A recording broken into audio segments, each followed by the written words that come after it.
Nebraska football is 100 years old. In its glorious past, we've witnessed legendary coaches, national championships, and Heisman Trophy winners. It's a tradition of winning that only continues through the generations. Nebraska football is also unstoppable tailbacks, elusive quarterbacks. The Cornhuskers are uncompromising, and they are out to commemorate their centennial in style with a third national championship. Colorado shares the same anniversary, but not the same supreme history. Yes, Byron Whizzer White once led them to a perfect season, but now they are pointing at #1 for the first time ever at Colorado. The Buffaloes have been through an emotional season. They are focused and explosive, and they have leaped into the national spotlight with an undefeated season. Today, a berth in the Orange Bowl is on the line. It's the Big 8 Battle of the Year. Nebraska and Colorado coming up next.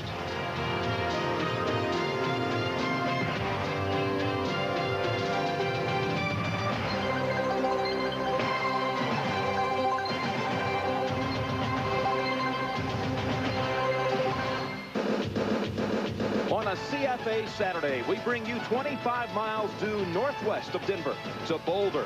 Set against the Rocky Mountain Range, this rugged landscape is home to the University of Colorado. It's where the deer and Colorado buffaloes roam. It truly is a Rocky Mountain high, over a mile above sea level. And today there is something special in this rarefied air. It's a football showdown. Third-ranked Nebraska about to collide with second-ranked Colorado. And we welcome you live to the color of college football. The fans dressed in black and gold for Colorado and red for Nebraska. But at stake today is 100% pure orange. And good afternoon, everybody. I'm Jim Nance, and welcome to Folsom Field. You know, quite simply, there has never been a bigger football game in Colorado's 100-year history than this game today. You see, the Buffaloes and Huskers are tied for the lead in the Big 8. They each are 8-0 on the season, ranked second and third in the country. The winner today will go to the Orange Bowl and probably play Notre Dame for the national championship. You know, here at Colorado, they refer to this as the red letter game. Everywhere you go, constant reminders that neighboring Nebraska is their biggest rival. However, in recent years, it's been a one-sided rivalry. Nebraska has won 20 of the last 21 years. But Pat Hayden, there are over 50,000 fans today who believe that that one-sided domination is about to end. Well, Jim, Nebraska has dominated this series over the years because of a crushing defense and an overwhelming offense. But this year, these two teams are remarkably similar. They win by running the football.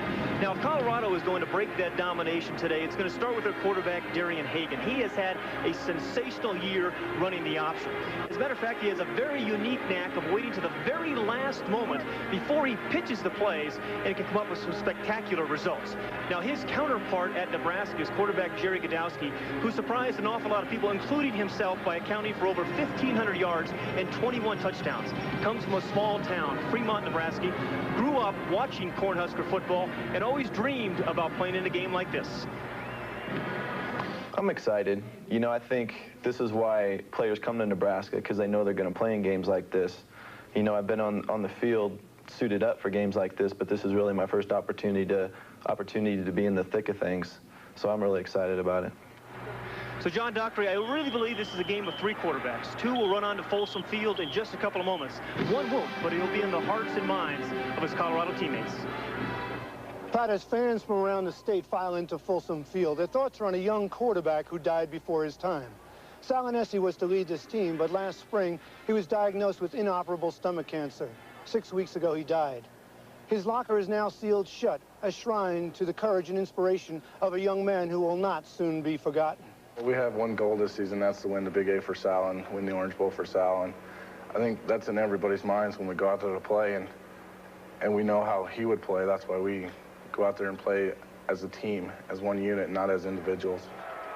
One of the last things Sal Inessi did on the day he died was write a letter to his teammates. It goes like this: "Don't be saddened that you no longer see me in the flesh, because I will always be with you in spirit.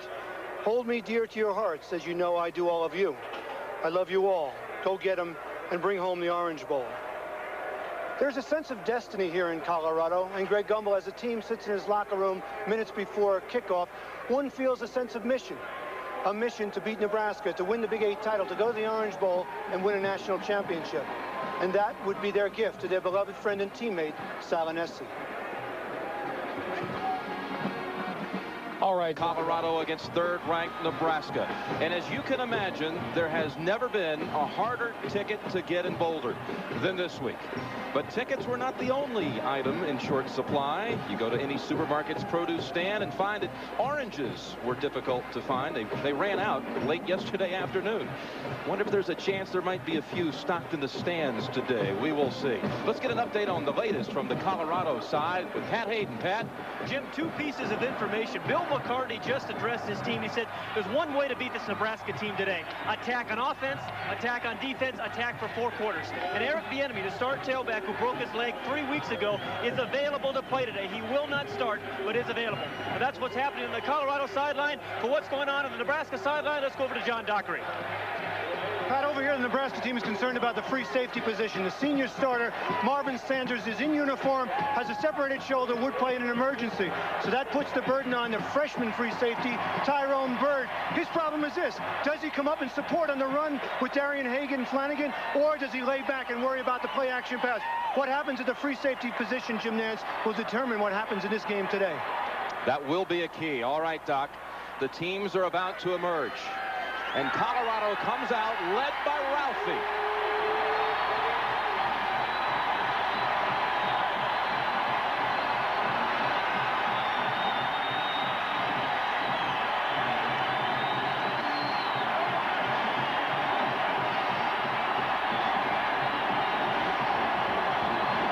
Four-year-old and 1,200-pound Ralphie III leading the way for the Colorado Buffaloes.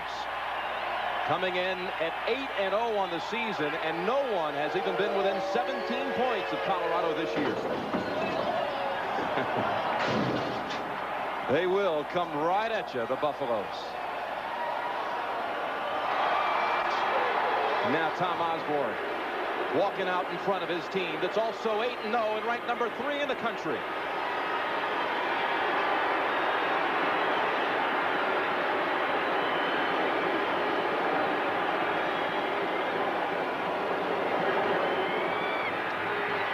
It's Nebraska and Colorado about to take dead aim at Miami and the Orange Bowl, and it's coming up next. CBS Sports presents college football. Live from Folsom Field in Boulder, Colorado. It's the third-ranked Nebraska Cornhuskers versus the second-ranked Colorado Buffaloes. Today's CFA game is sponsored by Toyota's quality line of cars and trucks. Toyota, I love what you do for me. Allstate, for home, auto, and life insurance, you're in good hands with Allstate. And by Coors, brewery fresh, pure, and natural. It's a true American original. In the Rockies, they've waited 100 years for this one at Colorado. And the weather today, sweater weather. 65 degrees, cloudy skies, just fine for this football showdown. Nebraska has won the toss and elected to defer.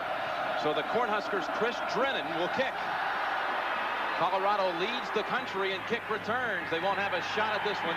It bounces through the end zone, a touchback, and the Buffaloes will start it at their own 20-yard line, led by Darian Hagan, the sophomore quarterback who has rushed 5 times this year for over 100 yards. Eric Kissick, a blocking fullback, and the speedster J.J. Flanagan. On a wing, it's Mike Pritchard. And a wide receiver, Jeff Campbell, who in 1986 as a walk-on freshman ran a reverse 39 yards for a touchdown against Nebraska, and a game that some say turned this program around.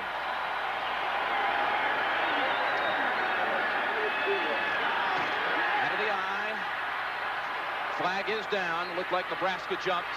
Hagan now will tuck it under, and he's to the 34-yard line.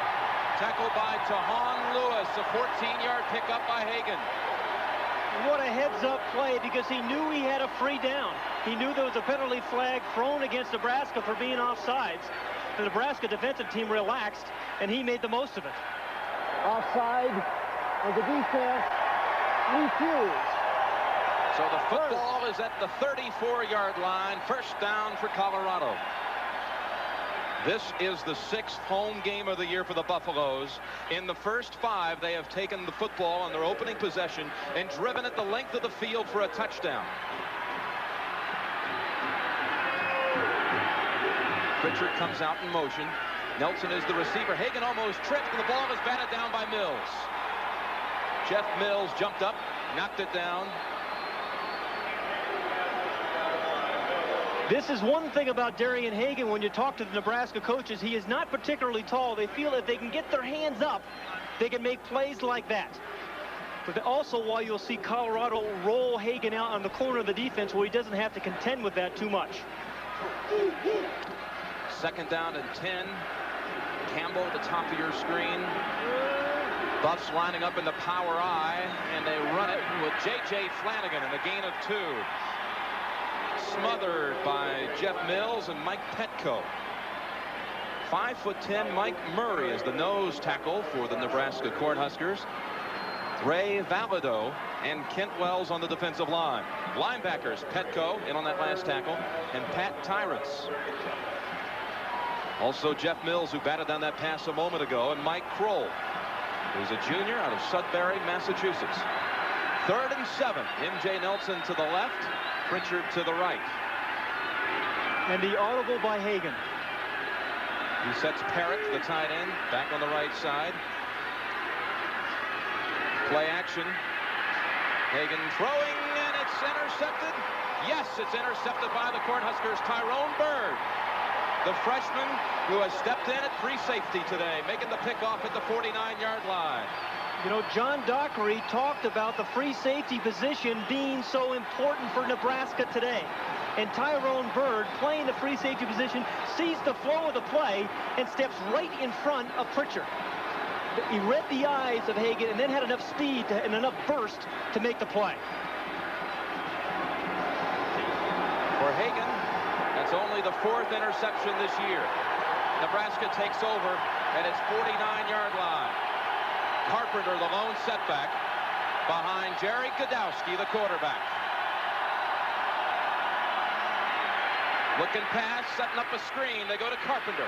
He gets away from Salavia and cuts back to the middle. He's got room. Inside the 40, inside the 30, he's going to score. Nebraska on the first play of the day for Nebraska. 51 yards and a touchdown.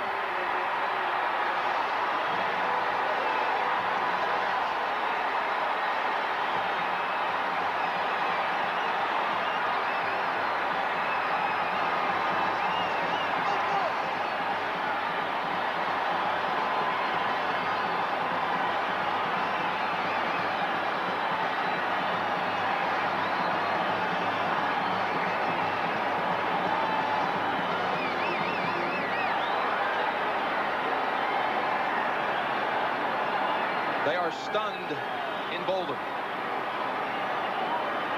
Greg Barrios will attempt the extra point for Nebraska. Flag is down. No, the flag is not down, and the kick is good.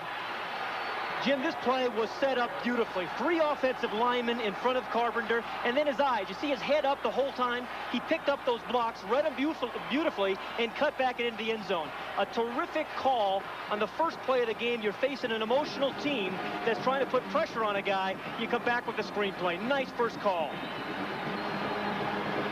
Field is one of the best plays in college football because teams defend the wide side. But watch the inside interior lineman, the center and 2 guards. Are going to slip out right in front of Carpenter. 3 big bodies, beautifully timed. And then it's right there, these 3 guys.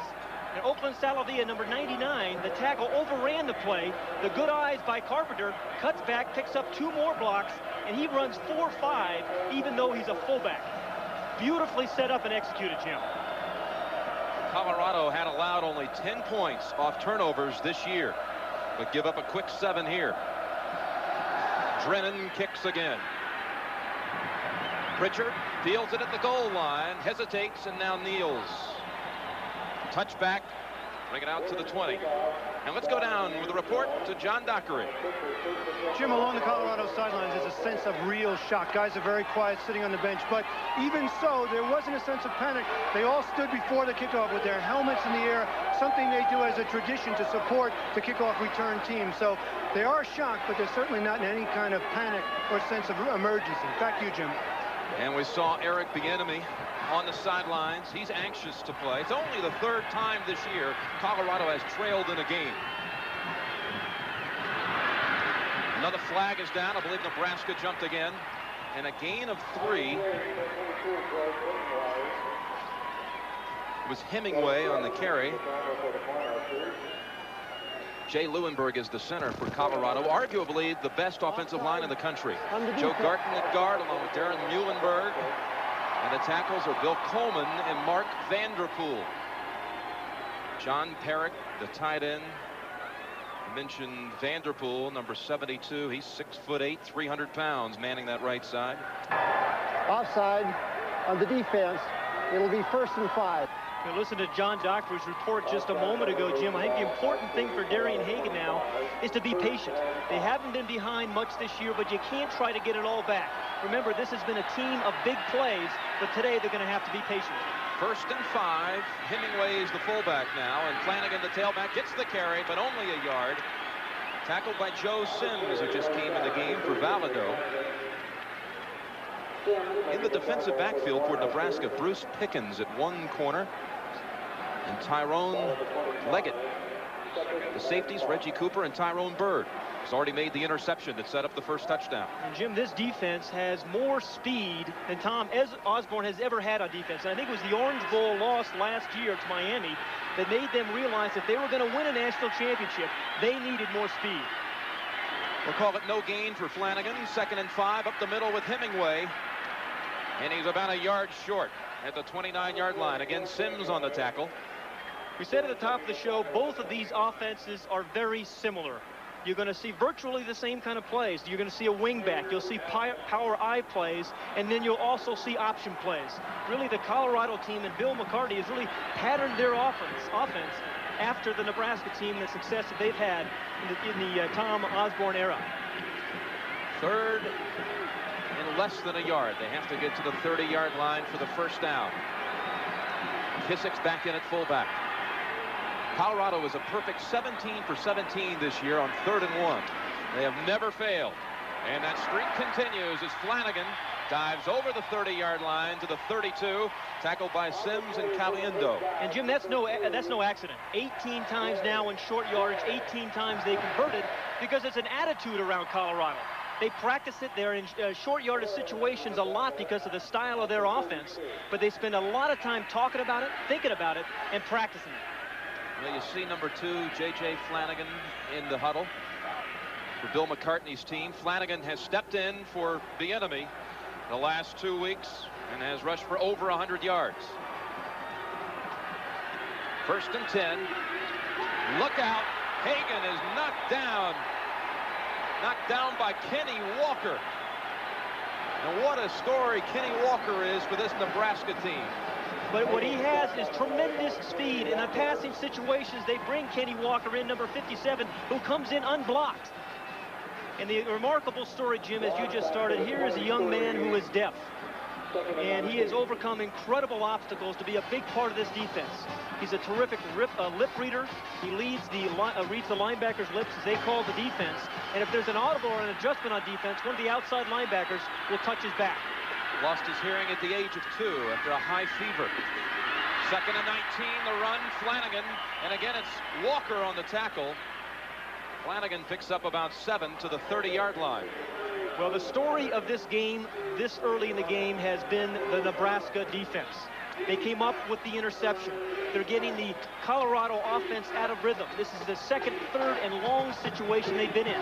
Colorado is a team that needs to be in 3rd and 2 situations to win, not 3rd and 12. Campbell to the left, Pritchard to the right. No flag at the line. Hagan's going long. Campbell's the man down there. Incomplete at the 25-yard line. Tahan Lewis got a hand on it. They went to their big play man, Jeff Campbell. Well, Tahan Lewis, you're right, number 5, did a great job of adjusting, as Campbell did. Oftentimes, it's very difficult for the defensive back to make this kind of adjustment without interference, but Lewis did a sensational job of knocking the ball away from Campbell. You're looking at Tom Ruin, the nation's leading punter. A junior from Littleton, Colorado, averaging over 46 yards a punt. Tyrone Hughes on the return for Nebraska. He makes the fair catch. Signal at the 28-yard line. It's a 43-yard punt for ruin. But back comes Nebraska, touching the football now for the second time. Just joined us. Nebraska scored on its first play. 51-yard touchdown pass. Godowski, Carpenter did not have a chance to meet the Cornhuskers before. Let's meet him now. Godowski at quarterback. Carpenter, the fullback, who scored the touchdown. Ken Clark at tailback. On a wing, Richard Bell. And the split end for Nebraska is Morgan Gregory.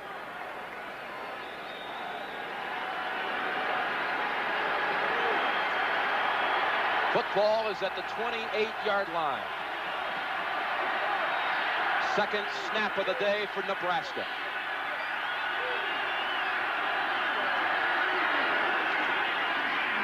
They run it with Clark. He's past the 30 to the 31-yard line. Tackled by Joel Steed.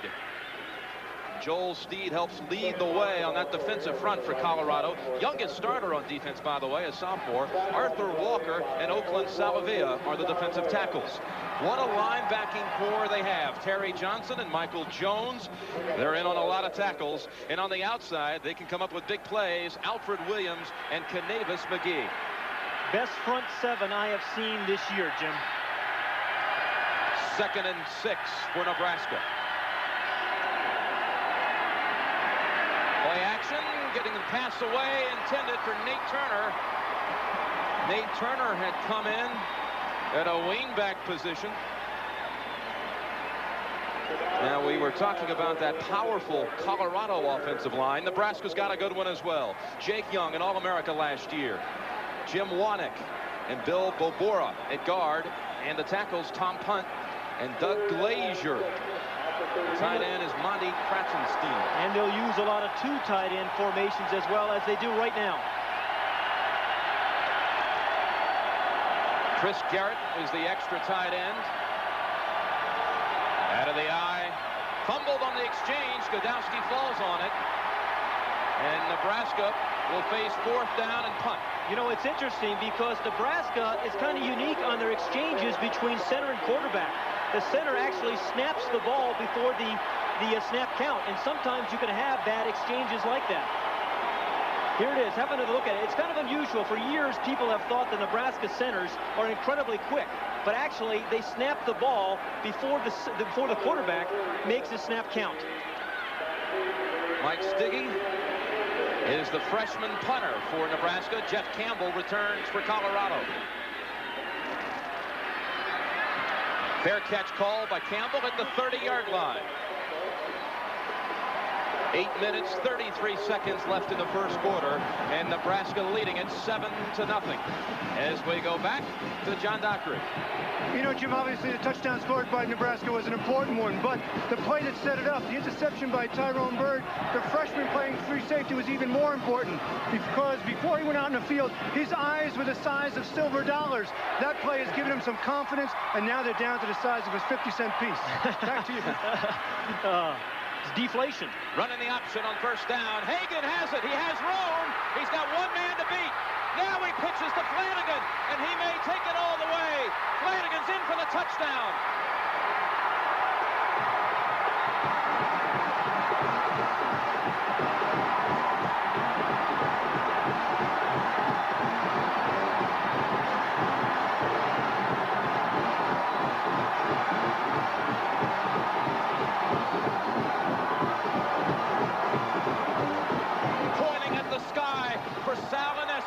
Their spiritual leader and honorary captain.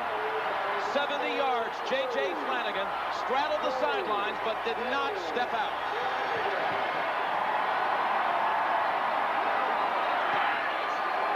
Culbertson with the extra point, and it's tied at 7.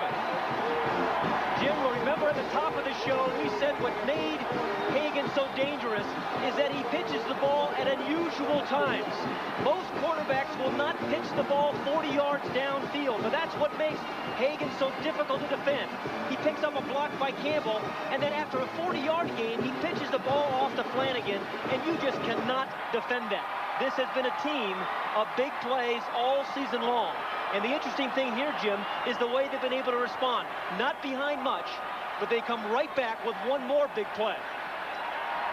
And that was pretty well defensed by Osborne. It was just tremendous athletic ability by Hagan and Flanagan.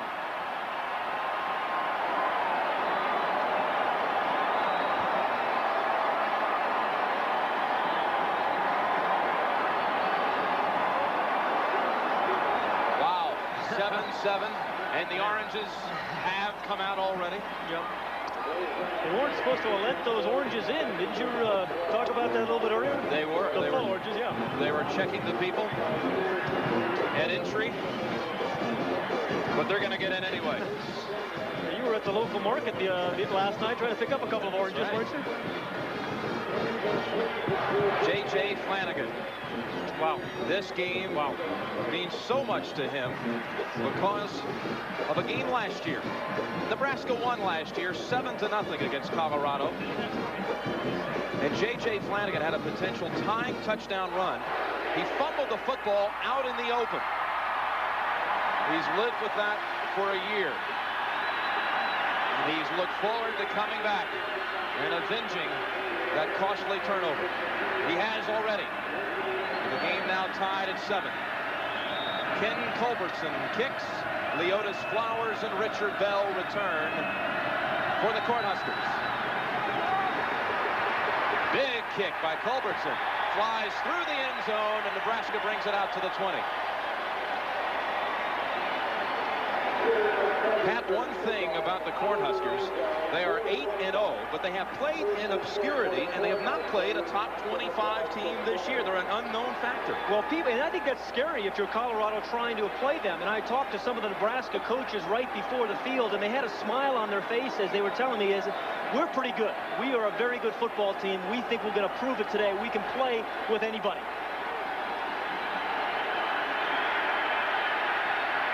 From the 20 on first down.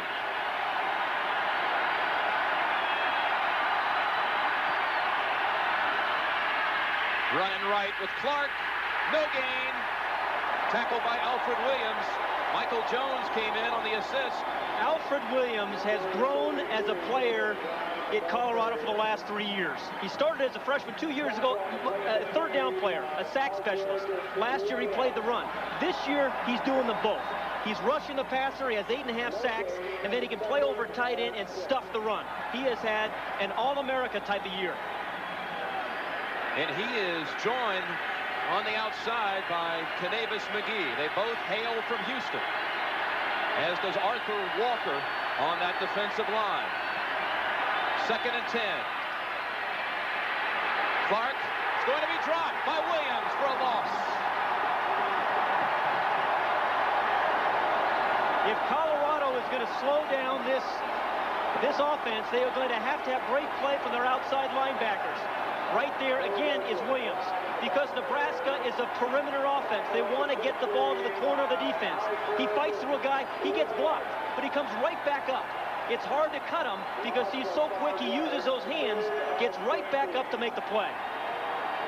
Alfred Williams has made a tremendous difference on this Colorado defense this year. He has made the last 2 tackles. The last one was for a 5-yard loss, so it's 3rd and 15. Nate Turner comes in as a receiver. Godowski hands off inside to Carpenter, and only a gain of 2. Joel Steed on the tackle. Well, this game is a game of high emotion and momentum. Right now, you can hear the crowd and the emotion all on the Colorado side. And Joel Steed, the nose tackle, number 93, stunted. Mike Hankwitz, the defensive coordinator of Colorado, says to win today, our defensive front has to stunt, has to move around. Stiggy to punt for the 2nd time. The return man, Campbell, leads the Big 8 in punt returns. Short boot coming to midfield. Campbell will run right. Gets away from the wave. He's got room. Inside the 30. Out of bounds inside of the 5. The punter pushed him out. A 47-yard punt return by Chuck Campbell.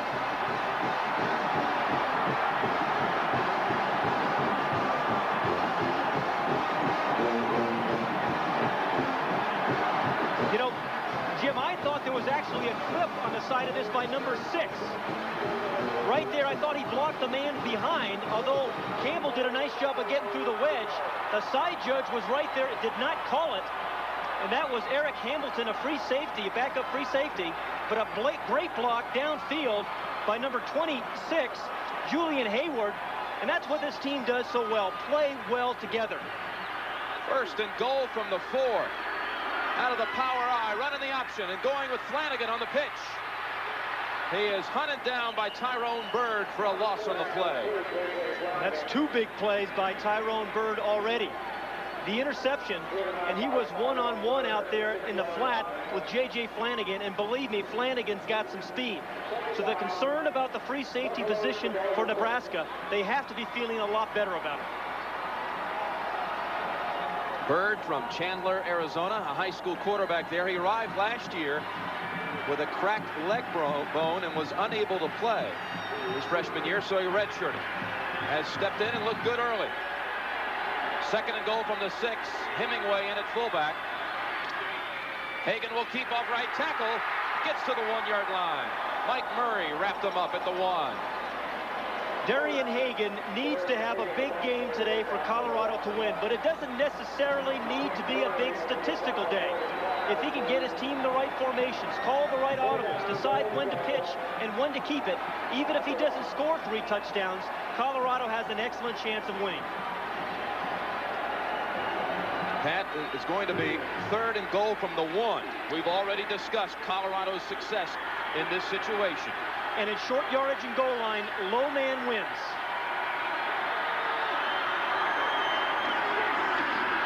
Running the option, Hagan will keep, and he'll go in untouched.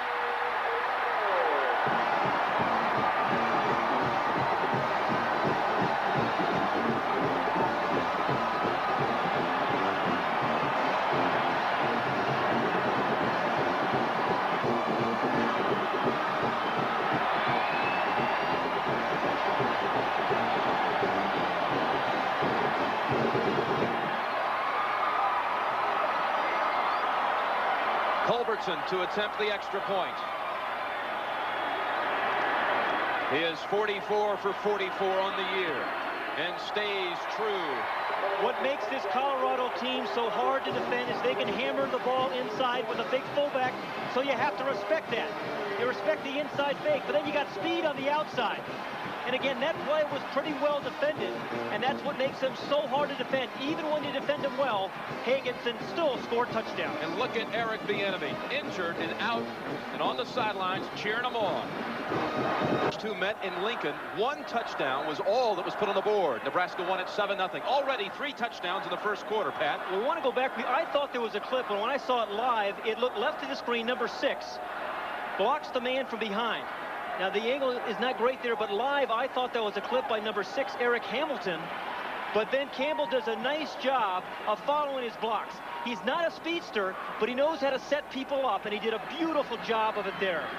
And then the score. Darian Hagan on the corner of the defense. This is what scares Charlie McBride, the defensive coordinator of Nebraska. He said, we have to stop Hagan on the perimeter. Hagan has now scored 12 touchdowns this year. 5 minutes, 4 seconds left in the first quarter. Culbertson about to kick to Leotis Flowers and Richard Bell. And the key thing right now, Jim, is for Jerry Godowski and the Nebraska offense is to make sure they don't have 3 plays and punt. Because right now you're seeing a team with emotion, high emotion, and a very keyed up team in Colorado. They need to get at least a couple of first downs, take some of the emotion of the Colorado team and crowd out of the game.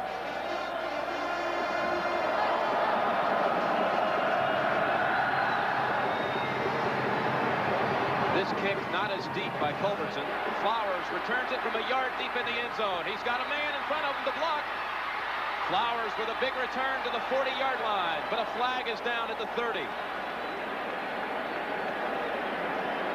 Doug Atkins was out in front. Well, you know, made the tackle on Flowers. Jim, you've talked and you mentioned how good Colorado is on special teams. But if you think of Nebraska, On the run back. think of Nebraska over the years, they've had some pretty special teams play as well. I think about all those punt returns by Johnny Rogers and some big kickoff returns as well. tell you, you hate that as a quarterback. You come out, you think you can have excellent field position where you think you can run all your offense. Then you get the clip, and now you're backed up to the 15-yard line, and your selection of plays gets limited. With the penalty happening at the 30, and here it is, Pat. You're clearly right in the back, right in the middle of the screen, from the back, a clear clip. So instead of the 40, the Huskers start at the 15. Carpenter and Clark in the backfield. Out of there in motion is Bell. Running the option. Godowski gets past the 20 to the 21-yard line. John Dockery. What's up, Doc? You know, Jim, I want you to come over here and take a look at J.J. Flanagan's wristband. We talked about how much Sal Inessi means to his team. Well, he's certainly not forgotten. A lot of guys wearing Sal's number, his name on their jerseys. J.J. Flanagan, he dedicates every play to his old friend Sal Inessi. A little extra added inspiration. Now back to you guys. Well, J.J. Flanagan, John, was the man who was crying before last week's game as he remembered how much Sal Inessi wanted to play against Oklahoma. Second down and 4. Clark spins for the first down for Nebraska. Tim James on the tackle. You know, Ken Clark is an interesting guy. Last year, he got lost in the shuffle. Rushed for almost 1,500 yards because Barry Sanders had such a big year. People didn't realize how good he is. But the key to watch for Ken Clark today is how many yards he gets after he's hit the first time. He'll gain 2, 3, 4 yards after that first hit. Against Barry Sanders last year, Clark ran for 256 yards in that game against Oklahoma State, out-rushing the Heisman Trophy winner. First and 10, Nebraska. Godowski now pitches to Clark. Clark to the 46-yard line. Flag down back at the line of scrimmage. 19-yard carry by Clark. Boy, coming in today's games, the penalties have really hurt Colorado, but thus far in this game, it has gone against Nebraska. And a little unusual for Nebraska teams to get penalized a lot, Jim, because they play with so many older players. They have a system at Nebraska, particularly for linemen. You come in, you play in the JV team, then you redshirt your second year, you're a backup your third year, and then start for 2 seasons. You're looking at Bill McCartney in his 8th year at Colorado, and Tom Osborne, 17th season, guiding Nebraska. Well, Tom Osborne, I think, has done a remarkable job because he gets it done with not nearly as many blue-chip athletes as some of the other top programs, just because of the population base he has to recruit from. He doesn't get the kind of guys that Nebraska or Oklahoma or Southern Cal get. First and 20, Nebraska from the 17-yard line. John Bostic has come in as a receiver. Godowski keeps. Godowski with room. Godowski to midfield and a first down for Nebraska. 35 yards for Jerry Godowski. You know, one of those subtle things that help you win football games is faking, ball faking. He sticks the ball right into the fullback's chest, Carpenter. Walker, number 83, thinks he has the ball. One of the inside linebackers think he has the ball. And then he gets to the corner. He looks a little bit like a guy running to catch a bus. But don't let him fool you. He's got some pretty good foot speed. Bostic had a nice block for him. Kind of caught up to that bus. Put the football in Colorado territory at the 48. Now steps back and throws off his back foot and out of bounds. And boy, was Richard Bell, the wingback, wide open down the center of the defense, Jim. He was open by 20 yards. Watch number 21 right here, who's going to come in motion right here and go right down the middle of the defense. Now, all the play action is the other way. He is open by a good 20 yards. Would have been an easy, easy score. Godowski didn't see him because Alfred Williams was visiting in the backfield. That'll get your attention. Second down and 10. Huskers inside of 3 minutes, first quarter. Colorado leading 14-7. Late pitch to Clark, and he gains 1. Football is loose. They're going to rule it down. Boy, the way to defense the option, isn't it, Pat? Boy, and you know who was leading the defense was Dave McCluen, number 12, the corner. He plays to the wide side. He has to cover the fastest receiver every time, and he's got to make physical plays like this. First, it's inside penetration that forces Godowski to pitch the ball. Salavia does his job. But McCluen fights off one blocker. He's going to come to the left part of the screen, fights off the wide receiver's block, and then puts the stop on Clark. McCluen has had a remarkable year for the Buffaloes. McCluen's father, Kent, played at Nebraska, and 6 years for the Raiders. Third and long, Godowski throwing, and a pass is over the head of Gregory.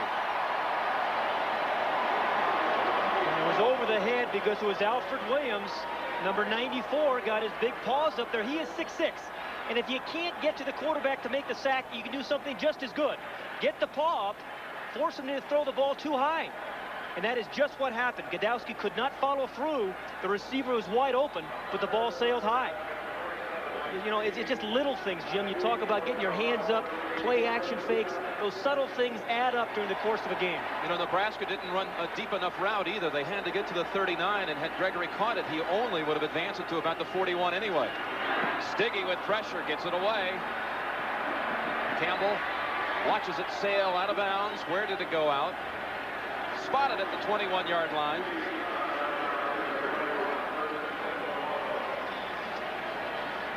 You know, Pat, it's been a year that's really not only been emotional for Colorado, it's been up and down. The public image of this team is on the mend. Just 9 months ago, this community in Boulder was outraged at the continual off-the-field incidents involving the football team. Over a 2-year stretch, there had been over 30 run-ins with the law. Flanagan on the run. Mills can't hold on. Now he's raced out by Pickens. 2 players were charged with rape, but later acquitted. And during the summer, 2 starters in the defensive backfield for Coach McCartney were kicked off the team for disciplinary problems.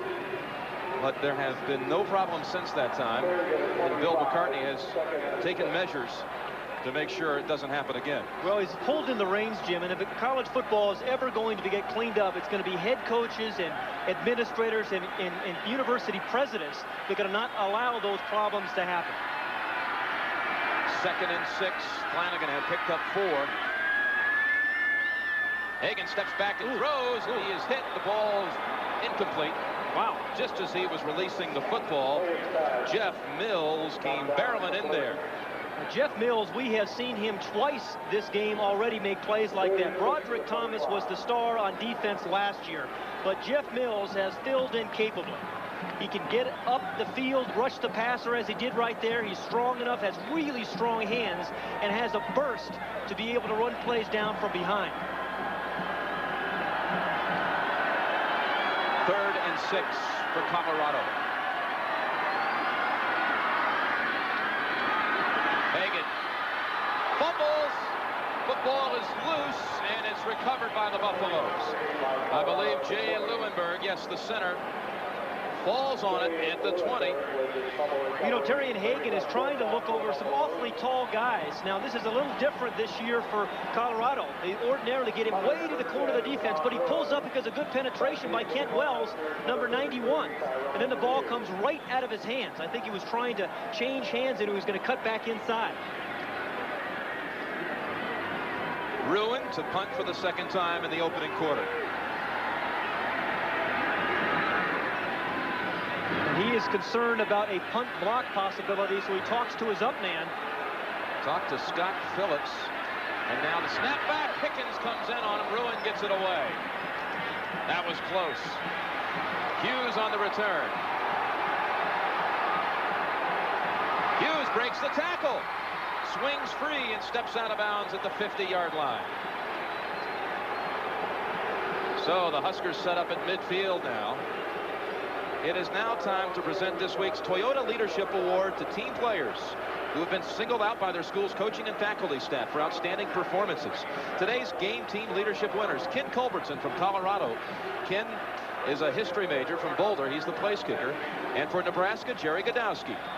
Jerry is an accounting major, 3.7 grade point average from Fremont, Nebraska, and Toyota donates a check for $1,000 to each school's general scholarship fund. Right at the 50-yard line. Final 30 seconds of the first quarter. A wild one with Colorado leading 14-7. Sam Schmidt in at fullback. Handoff to Clark. Oh, they're going to whistle the play dead. That flag came in at the last second, Pat. Boy, and that is a break for Colorado because Ken Clark had a seam through that defense. Dead ball. False start on the offense. Again, there is a very much a home field advantage in college football because of the noise. And Jerry Godowski does as much audibilizing and changing the play at the line of scrimmage as any quarterback in the Big 8. But sometimes with the crowd noise, you can't hear it, and you're going to have some movement and penalties like that.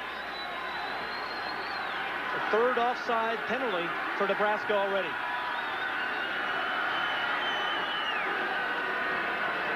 Now again, first and about 15 here, Jim. First and 15.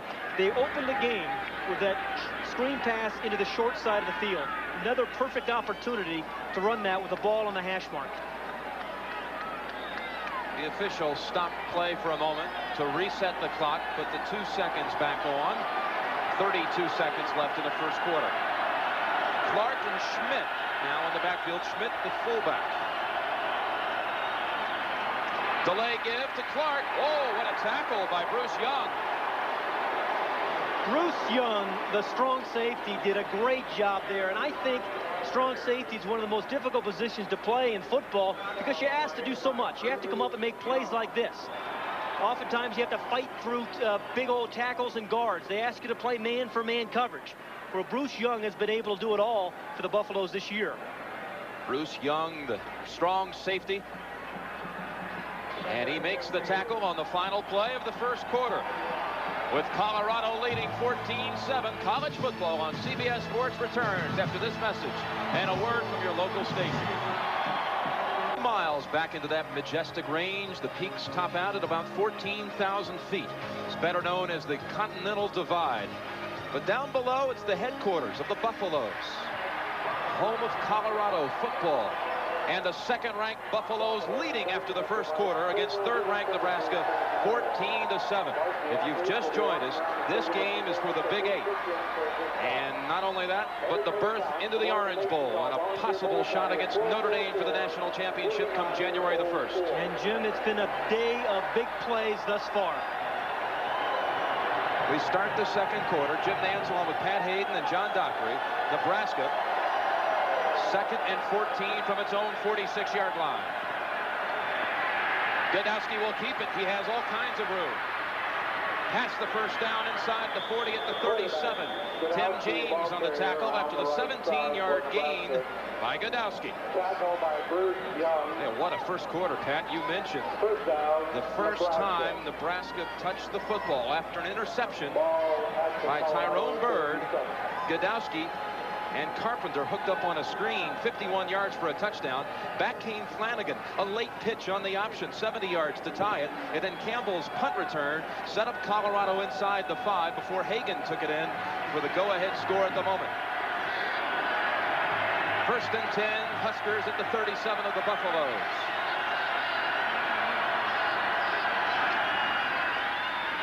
Going with Clark. Wow. He is knocked down hard at the 35-yard line. Michael Jones and Chad Brown. What a play by Michael Jones. I think one of the toughest things for an inside linebacker to do is fight through traffic and stay focused on a ball carrier. It's very difficult to do.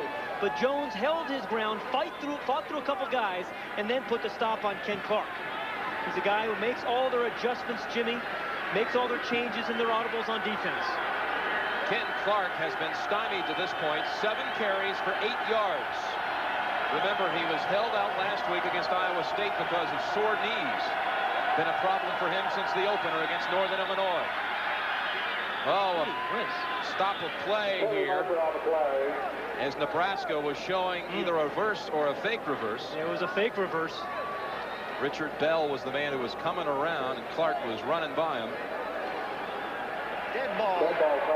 False start of the offense. Well, That's the 4th time, Jim, and again, I don't think we can emphasize enough how loud it is here. A home field advantage in college football is much different than professional football. This crowd has been on their feet all day and making an awful lot of noise. And for a team that changes the play at the line of scrimmage a lot like Nebraska does, it's going to be a tough afternoon in that regard. Well, the seat's over 50,000 here, but it can get loud. Just ask Illinois. Played here the start of the season. Second down, 12. And again, Nebraska is stuffed at the line of scrimmage. And Joel Steed was the guy, Jim, the nose tackle. And he has made a huge difference on this defensive team. He is right here. Good defense starts right down the middle. If you don't have a strong nose tackle in college football, you're going to see an awful lot of fullback plunges.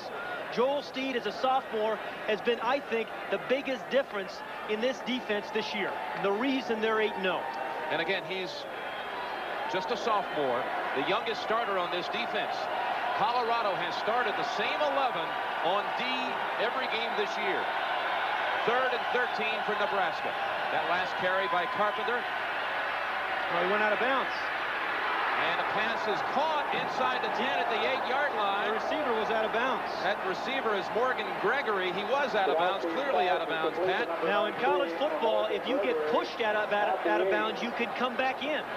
But if he went out on his own momentum, top of the screen here, that is Morgan Gregory. Now, you're going to see that he does go out of bounds. The question is, does he get pushed out? Yep. It was Dave McClellan, number 12, who pushed him out. Then he's allowed to come back in. Different rule than professional football. Gains 32 yards. 1st and goal for the Huskers. Carpenter and Clark in the backfield. Lining up in the power I.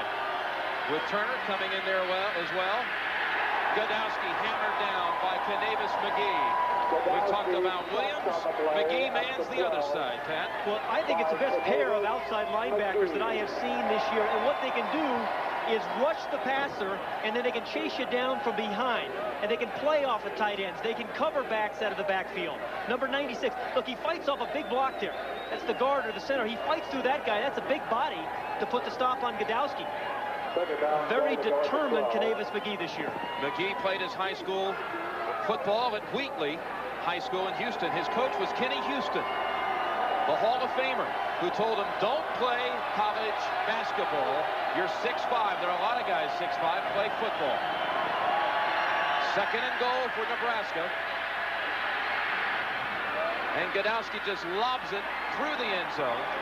Intended for Chris Garrett. That is a nice coverage there by David Gibbs and by Bruce Young, number 7 and number 15. And the free safety, Tim James, number 17. Never got fooled. And I tell you, when you play a team that runs the ball as well as Nebraska, the free safety has the most difficult job in the ballpark because he's got to come up and support on that run, but then he can't get fooled on play-action passes. Well, Pat, Joe Steed, you've talked so much about, had pressure on Godowski on that play. 3rd and goal from the 12 for the Cornhuskers. Godowski for Gregory, touchdown Nebraska.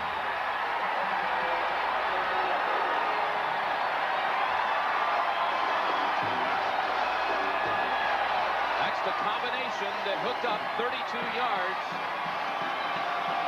inside of the 10 to set up the score.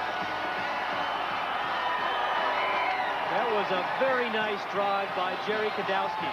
A lot of question marks about this Nebraska team, Jim, as you mentioned. But I think they're answering a lot of those questions. Their coaches said they can compete with anybody, and they feel they can. They're doing it today. Barrios to tie the game on the extra point. And he does. 14-all. This was a little too easy, I think, Jim. On a passing situation, you can't give a wide receiver this much room. Gregory wide open for an easy score. Nebraska and Colorado deadlocked at 14.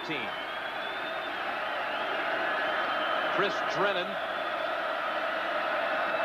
handles the kickoff chores and the long field goal attempts for Nebraska. He's a lefty as well as Barrios. the other kicker. Here's Pritchard on the return, and he does not make it to the 20. Knocked down at the 18.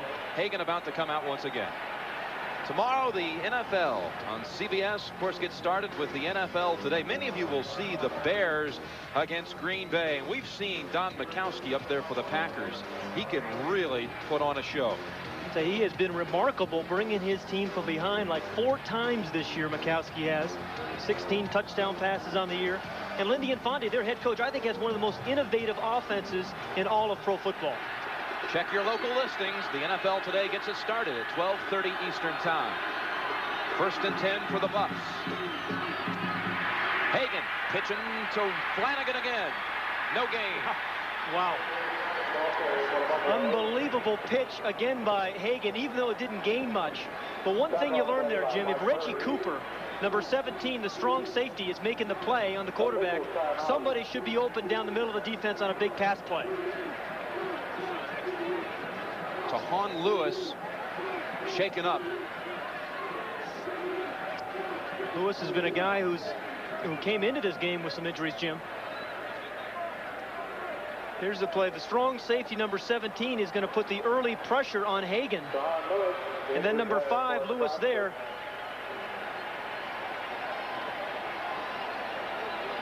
Again, it's a situation where he got hit by his own teammates. But he's on his feet and looks fine. Anytime you have a defense that swarms to the ball, you're going to have injuries like that. You're going to hit your own players. Tahan Lewis from Colorado, just like Morgan Gregory's just scored the tying touchdown. He's from Denver. Flanagan on 2nd and 9. Nothing there for the Buffaloes. Pat Tyrants got him first. Well, the passing plays, most of the 95 yards from Nebraska coming on that first pass, the 51-yarder. Hagan is 0 for 4. He had 1 intercepted and 2 batted down. Bear in mind, Nebraska leads the nation in rushing, over 400 yards a game. It's nothing out of the ordinary. Nebraska has led the country in that stat 5 times during the 80s. This year, Colorado is 3rd. Yeah, it has been an explosive year for Colorado, and particularly that man, Darian Hagan, who, Jim, I believe deserves serious consideration for the Heisman Trophy. Hagan here running the option. He'll keep. Cut it back to the middle. Mills rides his back to the 28-yard line near a first down. Pat, you just claimed that Hagan should deserve Heisman consideration. It's hard to argue the importance of his role coming in this year in leading the Buffaloes to this point. Well, first of all, think about the position he stepped into. The emotional loss of their quarterback, Sal and Essay. A big question mark, asked to not even play quarterback this year. He wanted to be a running back, but then with the loss of an Essay, they said, you've got to be our quarterback.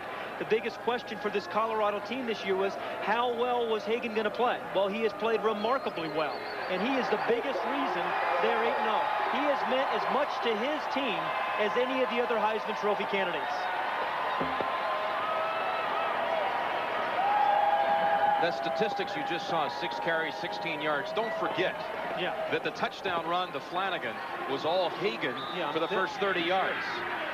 Yeah, all the late pitch. Yep. They pick up the first down. Hagan tripped up momentarily. Now rush coming on him, and the pass is short of a wide open Mike Pritchard. And it was short because of Pat Tyrants. And there's the guy, Eric Bieniemy, led the team in rushing a year ago.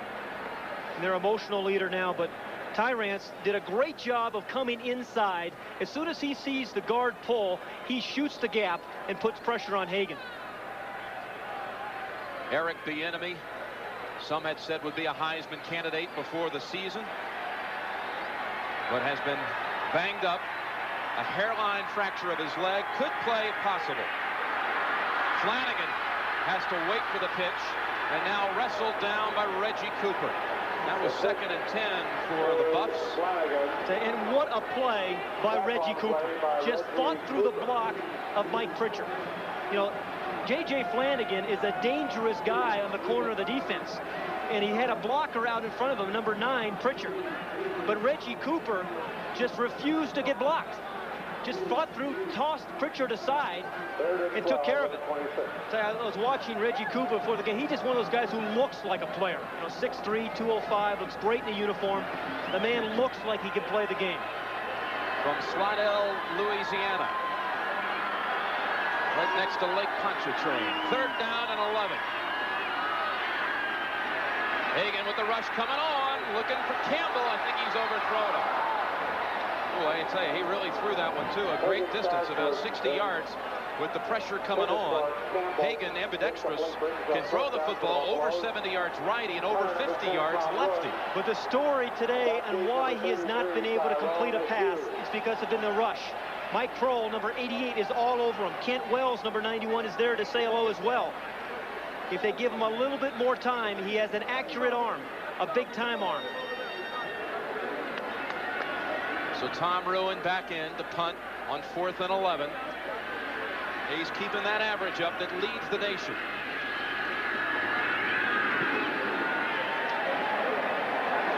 It's another dandy by Ruin. And Hughes on the return to the 27-yard line.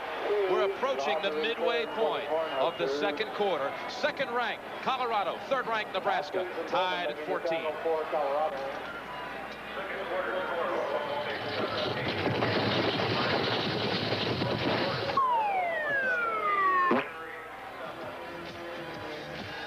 Well, I could feel that blow up here. You know, Nebraska, speaking of streaks, has won 17 straight regular season games. We chronicle the fact that Nebraska has played in obscurity. But from Colorado's standpoint, they're ranked ahead of the Huskers, 2nd instead of 3rd, because Colorado has beaten Illinois, a contender in the Big Ten, Texas, the current leader in the Southwest Conference, a pretty good Washington team, and Oklahoma.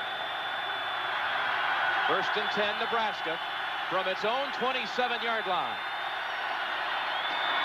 Ken Clark trying to get unleashed, and he picks up a 1st down at the 40.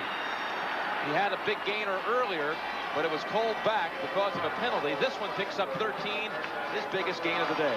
I think what makes Ken Clark a very good running back is that he wants to be a better runner the next play than he was the last. You give him the ball 25, 30 times, which they can do, and he gets better and better as the game goes on. And again, notice the yards after contact.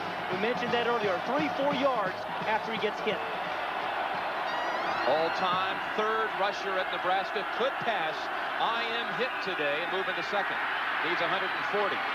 Carpenter taking the pass from Godowski, moving into the Colorado side of the field at the 45-yard line. A gain of 15 yards. Brian Carpenter is not your ordinary type of fullback, Jim. He is a guy with speed who can break long runs. We saw him catch the 51-yard touchdown pass early in the game. He's a terrific receiver out of the backfield, as he just caught his 2nd pass of the day, and he can block. They ask him to do a lot of things, and he does them all remarkably well. You know, Osborne says that he's a new man this year, and he pinpoints it because of breakfast. Carpenter was missing breakfast prior to this year. Osborne told him, eat your breakfast, just like my grandmother tells me. Carpenter again. That's Clark. Clark runs into that wall of defenders by Colorado. You know, it's an interesting game thus far. College football so much a game of adjustments. The Nebraska team, Nebraska defense in particular, the last series made some nice adjustments. Now Colorado's defense is trying to find its way, its adjustments. How do you stop Godowski on the corner of the defense? How do you defend the pass? And still, the power of Ken Clark. What you need is great down lineman play from Steed and Walker and Salavea. 2nd down 10, 2 tight ends for the Huskers. Kratson, Stein, and Garrett. Godowski now plants his feet, was looking to throw. Alfred Williams on his back. Incomplete. No in-the-grasp rule in college football. That will go as an incompletion. We talked about Alfred Williams, Jim, being a complete player. You are seeing it today. Remember, he got cut. He bounced right back up and made the play. We've seen him stuff tight ends, stuff the run. There he runs down the quarterback, Godowski, on a pass pattern. Again, there's a lot of people trying to block him. That time it was Chris Garrett, a tight end. He just threw him aside and grabbed on to Godowski. As you pointed out, no in-the-grass rule. 5 tackles already by Williams, a couple of those behind the line of scrimmage. 3rd and 10. Bostic lines up as the receiver wide to the left. Godowski calls a timeout once he's under center. So 7 minutes left before the intermission, and the game is tied at 14. Welcome back to Boulder, Colorado. We talked a lot about what Sal Inessi has meant to this team here in Colorado. I'm with his brother Joe now. And Joe, can you tell us some of the ways that you and the family have dealt with this? I think first of all, the most important is our faith in God. I think God has a plan for Sal out there. And second, just the family. You know, we've been strong. My brother and sister, my mom and dad, just the family support. But third, probably most important, is just the people around. Everybody that's been concerned and cared about Sal to show their love from California to Colorado, everywhere. So I give our thanks to him. Okay, Joe, thank you very much, and good luck to you. Jim? All right, Doc. Sal Inessi was 21 years old when he passed away of inoperable stomach cancer on September the 23rd. 3rd and 10, a very important down for the Colorado defense right here. Godowski to Bostic. He would not have had the first down anyway at the 40-yard line. Well, what they were trying to do is get the ball to him on the move, Jim. He was 5 yards short, but you hope that he can catch it on the move, dart upfield, and pick up the additional 5 yards. Godowski kind of lost his footing and attempted to make the catch on his knees, so the ball would have stopped right there at the 40. He did have some room between the defenders.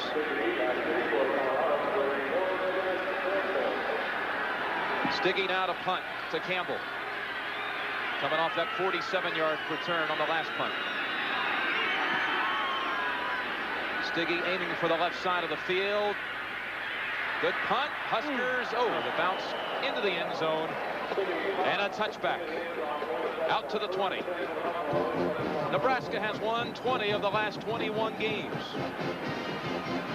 The only win for the Buffaloes, 1986. But look at the point difference. I mean, it has clearly been one-sided.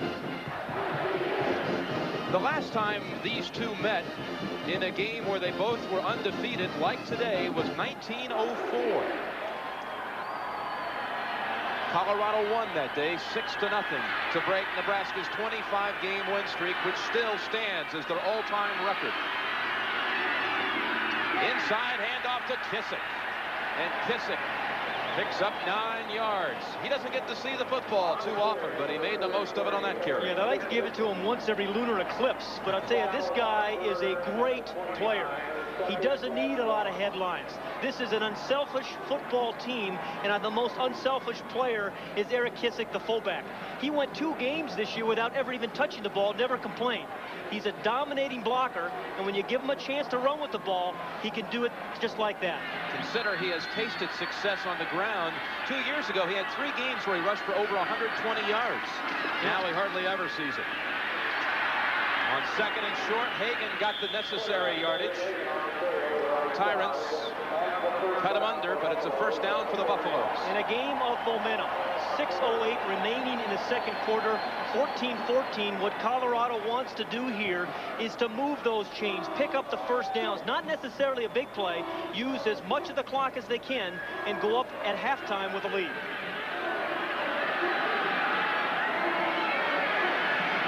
Michigan State manhandled Indiana today, and Anthony Thompson. Hagan looking for Campbell again. Incomplete. Campbell seemed to jump a little too soon. But they're still going long against this Cornhusker secondary. Mike Petco was putting pressure on Hagan, who was still looking for his first completion of the day. And you were talking about the domination of the Colorado program by Nebraska, but I think Bill McCartney has got this program on the right track. Came in here at 1982, didn't have great talent, threw the ball for 3 years. Then as he recruited a little better players, he moved to the wishbone because he thought he could do something with the option. And then he recruited guys like J.J. Flanagan and Eric Bieniemy and moved to the I formation. But Colorado's program is on solid footing now, believe me. 2nd down at 10. His team aiming at an Orange Bowl. He played in 2 Orange Bowls when he was at Missouri. As is a player. Flanagan has some room and just short of a first down at the 40-yard line. After a 9-yard gain, Cooper and Petco tackle him. We're on the campus of the Colorado Buffaloes, the second-ranked team in the country, playing number 3 Nebraska. And the game is tied at 14. It's been a game of big plays to this point. The Orange Bowl dangling before their eyes today. Each team 8-0 on the season coming in. 3rd and 1. This situation Colorado always conquers. Hagan leaps and hurdles his way for the first down. You know, the real frustrating thing, if you're Nebraska, is you can't defend a play any better than that. I mean, basically, they had theoretically taken away all the options, but it was pure athletic ability by Darian Hagan. There's a lot of white jerseys. There's 3 white jerseys right there that should have put the play on him. He just hops over a couple guys. And again, he has a real knack of being able to find his way through traffic. Fun to watch. Now inside 5 minutes. First down, Hagan. Just back to the line of scrimmage, maybe a yard. Petco and Tyrants on the tackle. Petco, number 37, is a guy that the Nebraska coaches were a little concerned about this week. This guy gets so fired up during practice. They had to pull him off the field on Thursday and say, Mike, relax. The game's 2 days away. Take it easy. Got a couple of days. You'll get a chance. But he can play inside. 2nd down and 8. Pitch a low and fielded by Flanagan. Does a good job just to hold on to it and not lose the football. And it was Jeff Mills again, Jim, who created the quick pitch. And one thing you don't want an option quarterback to do is to get into a rhythm. So you try to disrupt that by making him pitch the ball before he wanted to. And Jeff Mills did it for the 3rd time today.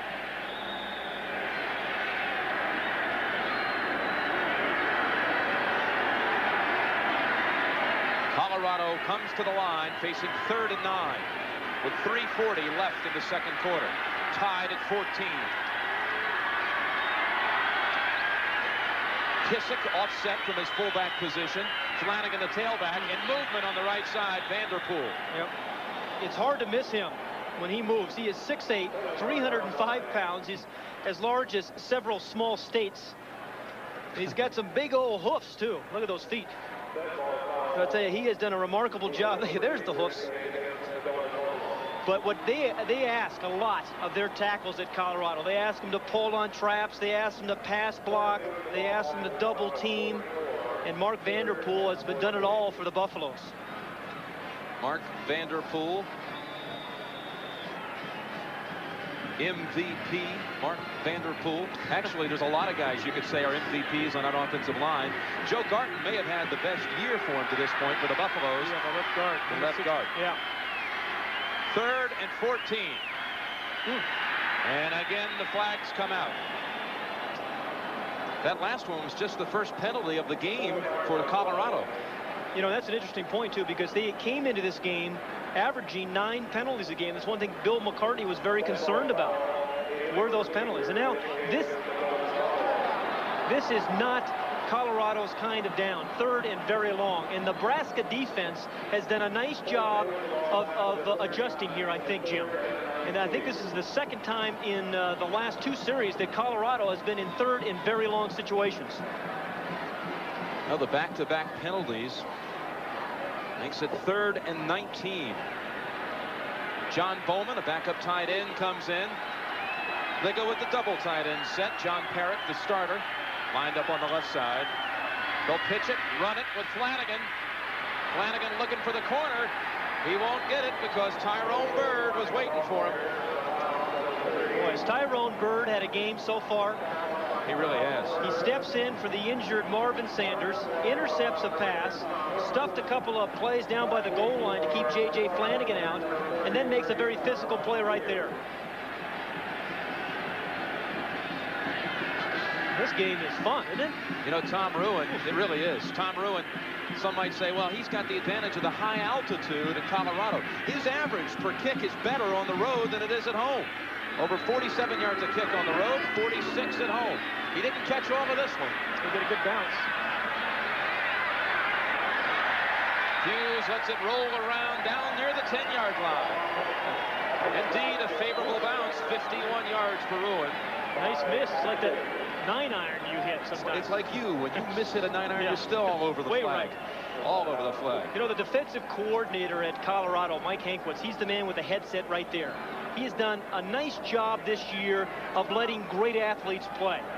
Hasn't had to use a lot of tricks this year because he knows he's got good personnel and been able to make adjustments during the course of the year to help his team win.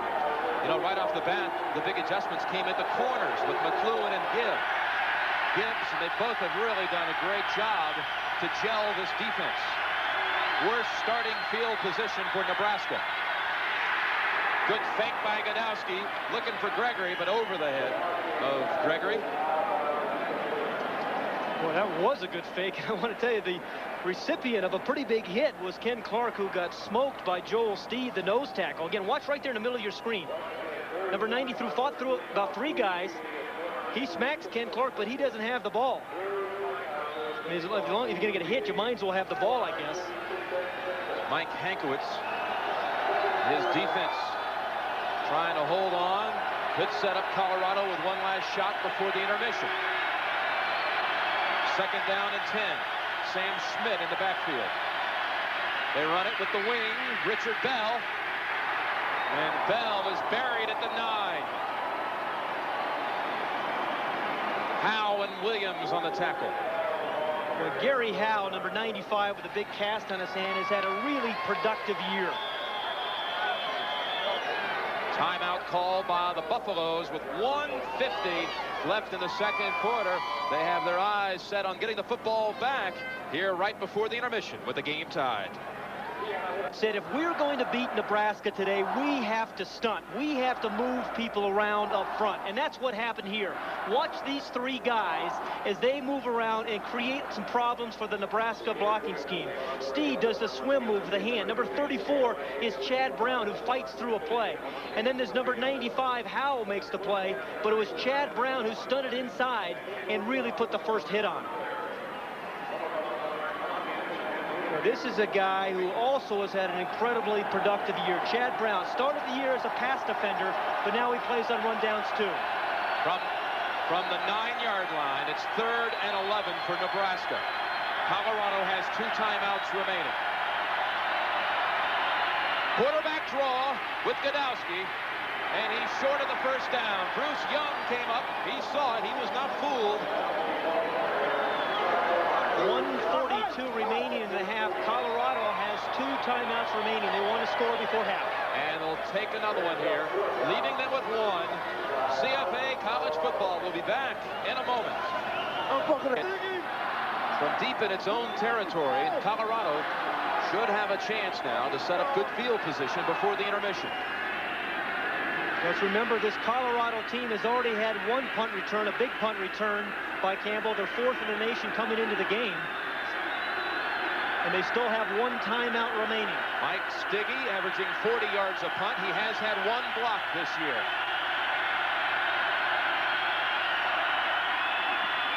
Setting up a return, a low kick. He drives it to Campbell at his own 45. They'll try the middle, only for 5. 41-yard punt, 6-yard return in all. Colorado starts from midfield. Jim, good offensive football teams squeeze as many scores as they can out of a game right before halftime.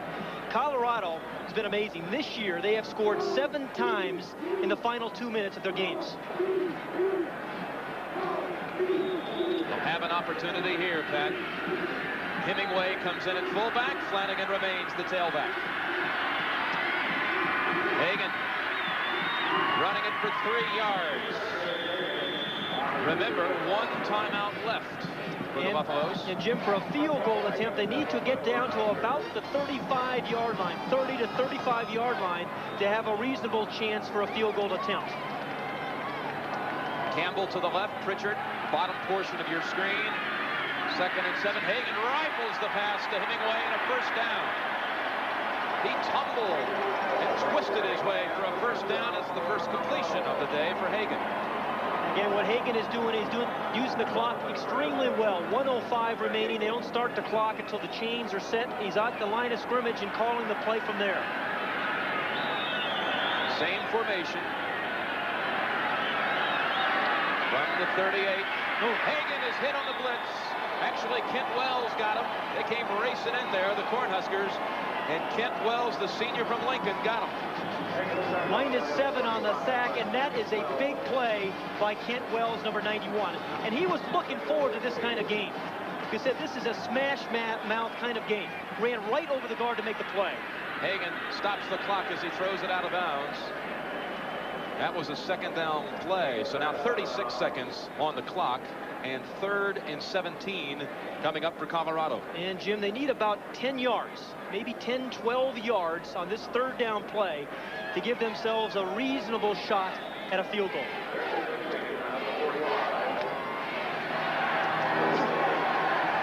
Culbertson on the sidelines. He has kicked them 60 yards in practice. Hagan. No, he's not down. Here he goes, Hagan. Wow. And he gets him in field goal range. He's short of the first down. It was a gain of 13. He is a wizard. He is remarkable. It's like, you know, eating Jell-O with chopsticks, trying to tackle Darian Hagan. The guy does this thing all on his own. I mean, that should have been a sack. He had 3 guys that, you know, you think of him, if you watch him just for a short period of time, as a quick, clever option runner, but he is a powerful runner as well. He can break tackles.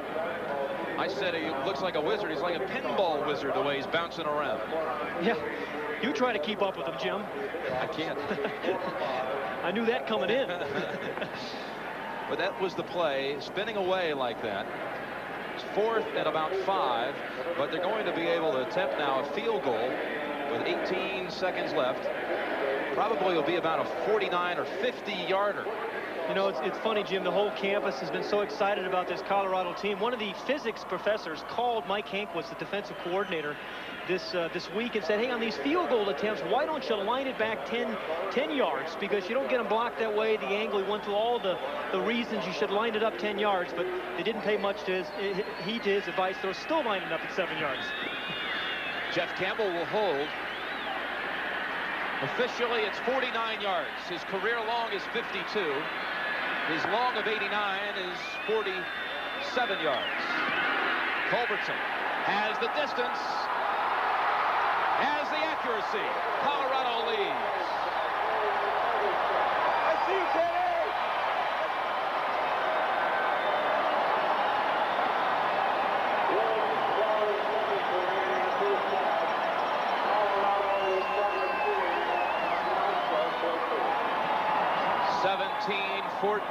Buffaloes.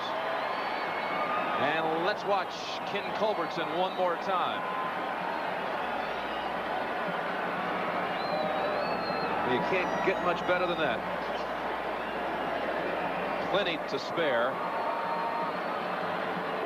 And again, a field goal really set up because of the athletic play made by Darian Hagan. I said it's so frustrating playing against this Colorado team. And when I was talking to Charlie McBride, the defensive coordinator at Nebraska, and that's what he said. He said, you know, you could have him perfectly defended, and he can still come up with big plays and touchdowns. And that was just another example of what Hagan has meant to this Colorado team this season.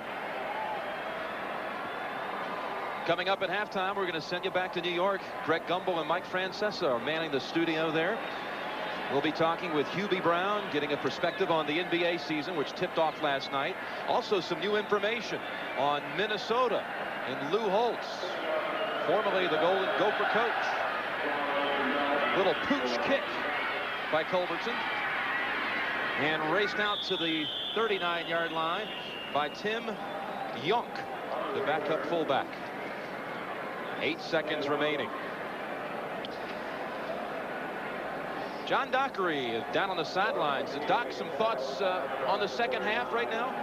You know, Jim, I think that Osborne will remain his conservative self. Obviously, he's in the game. It's been a game of big plays, but In terms of Colorado, I think they're going to have some momentum going in, and certainly that field goal provided some of it. So I think you'll see Colorado come out and could play their game. Well, you're right, Jim. Doc, and Nebraska has the ball in the second half, though, so their defense is going to have to stuff them first. Gregory left, Bell in a slot left. Will Godowski try a long one here before the half. He does indeed, and he's got a man open. Wow, there were two Cornhuskers in the area, only one defender, McLuhan. And that pass intended for Richard Bell was overthrown. You know, that's the second time we have seen the wingback wide open. Remember earlier in the game we saw him over the middle of the field. That time he came to the outside and was open again. 1 second remaining. Now looking at Tom Osborne with the headsets on, Jim, he is their offensive coordinator, has been for 17 years. He believes he wants to be in the game. He wants to call plays so he can stay close to the players in the game. Look at McCartney's spot that one man, Bostic, was open. He got a defender over there in a hurry. He got McGee on the line, but it doesn't matter. They're running the football with Ken Clark. Clark picks up big yardage, but the half ends. 21-yard gain by Clark, but it's a 17-14 lead by Colorado with the Big 8 championship and a berth in the Orange Bowl and a possible duel with Notre Dame on the line today here in Boulder. 17-14 at the intermission. Now let's take it back to New York with Greg Gumbel hosting the remnants of snow in the south end zone. They had 5 inches of snow on Wednesday, but it's warmed up. Temperatures in the 60s today for this Big 8 duel. Ken Culbertson will kick to Nebraska, but not before the ball blows off the tee. And Jim, the first possession of every second half, I think, is always the most important. And I think Nebraska in the first half did a nice job of adjusting, particularly defensively. But right now, it's important, down by 3 points, to get a couple of those first downs, get themselves in a chance to come up with another big play offensively. It's been a day of big plays.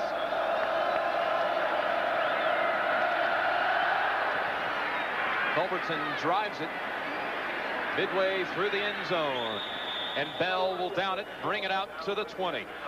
Bill McCartney spoke moments ago to John Dockery. Coach, what did you say to him at the half? Well, we got to protect Hagan better.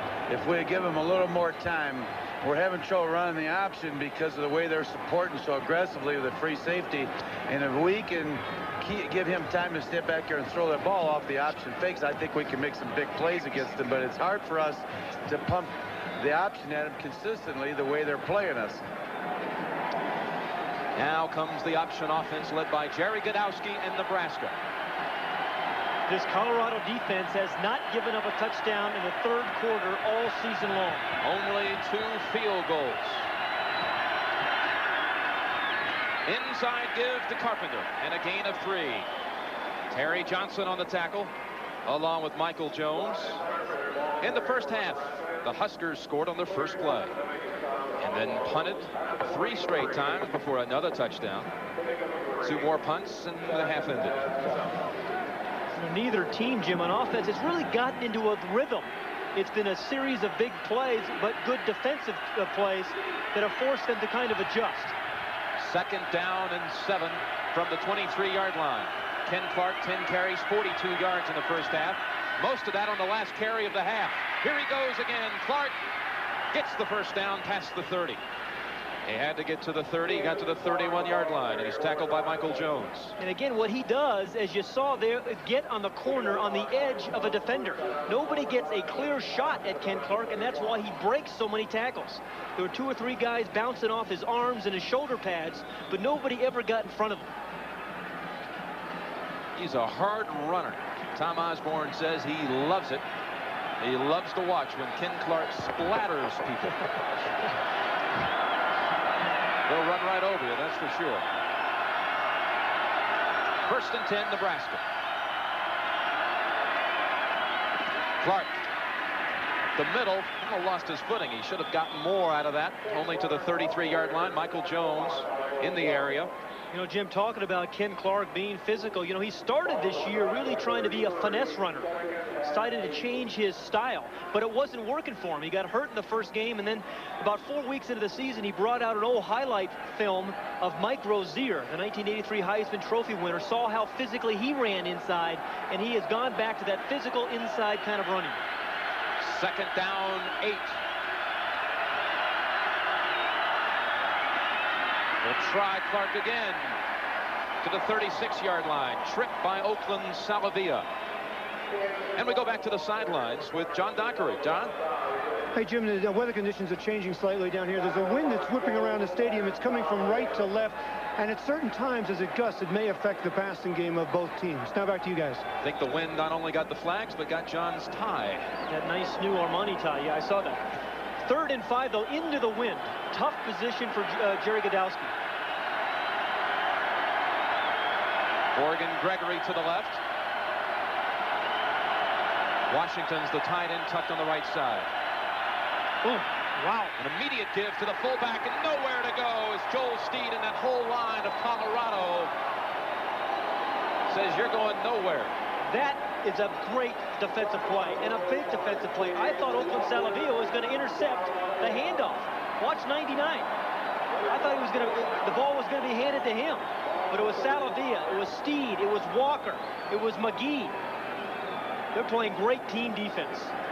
It was Oakland Salavia, who last week, after the victory against Oklahoma, led the team into a Samoan prayer to honor Salinesi.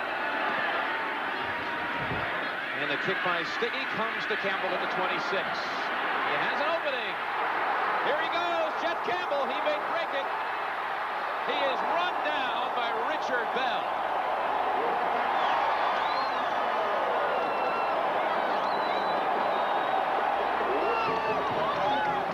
That was a great play by Richard Bell, because Campbell, who has great speed of his own, was in the open. You know, again, I thought there was a clip there by number 6, right there in the back. It was the same player, Eric Hamilton. But what Jeff Campbell does such a nice job of, Jim, is setting up his blockers. And he doesn't waste any time. Every good punt returner that I have seen doesn't dance around the hole. He takes it upfield. 53-yard return. Colorado inside the 20 of Nebraska. Hagan to the 13-yard line. Tyrone Leggett on the tackle. One of the most dangerous men on the corner of the defense in college football is Darian Hagan, because he can beat you with foot speed, he can run right through you with power, as we've seen, and he can pitch the ball from anywhere on the field. He'll pitch it at the line of scrimmage, and then he'll pitch it maybe 30 yards downfield. We saw that earlier. Well, there's only one option quarterback you can really compare him to, those kind of moves. That's Jamel Holloway. Holloway is his hero. He grew up in Los Angeles, in the area, just as Holloway did. He saw Jamel first play in a Pop Warner game in the 7th grade. And Hagan running the option right this time, keeping it and getting to the 10-yard line, about a yard short of the first. Mills and Bird on the tackle.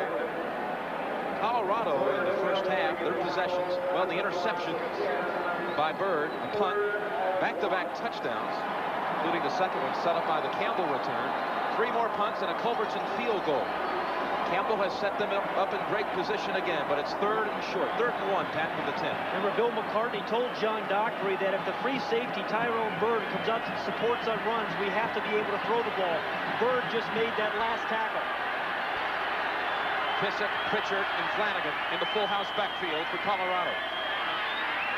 Flanagan, first down, Buffalo.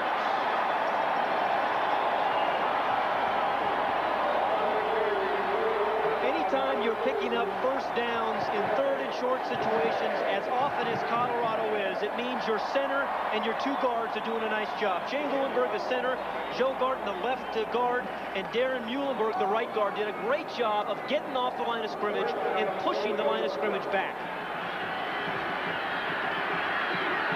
1st and goal from the 7.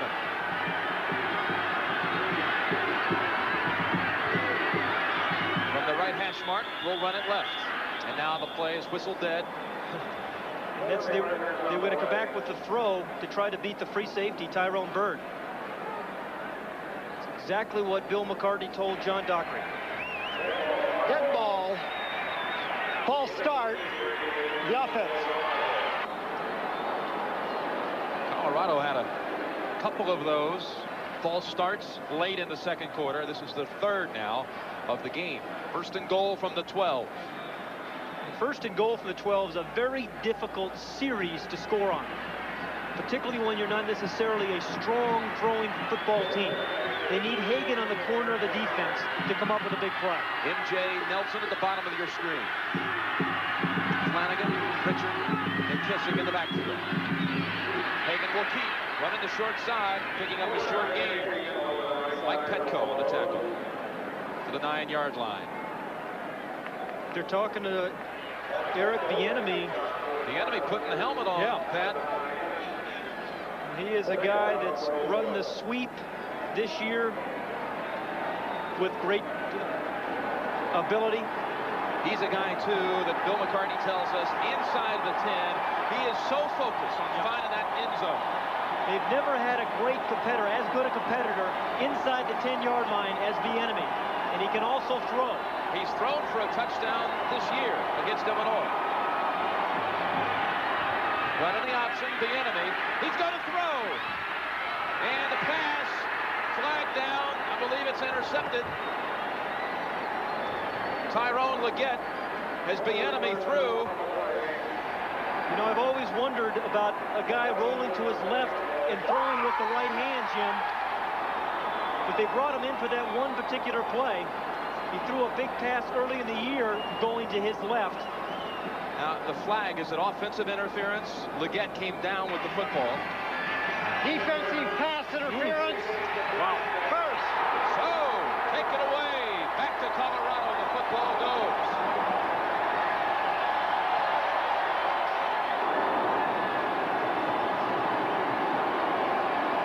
Take a look. Again, Bieniemy rolling to his left. Pritchard, number 9, is the intended receiver early. And then behind him is MJ Nelson, but he did push on him. Leggett, number 3, pushed off. You didn't see a push off there. I really didn't see it in that. I think we caught it a little bit late. But the official standing right there. And the ball rests at the 2-yard line. That's a side judge's call. Oftentimes on an underthrown deep ball like that, you're going to have a defensive back run through the receiver. So, take away the interception. First and goal from the 2. Flanagan hit at the knees by Kent Wells. We've got another shot of that controversial play, Pat. Take a look. And again, it's Leggett, number 3, who's going to come into the picture on the underthrown deep ball.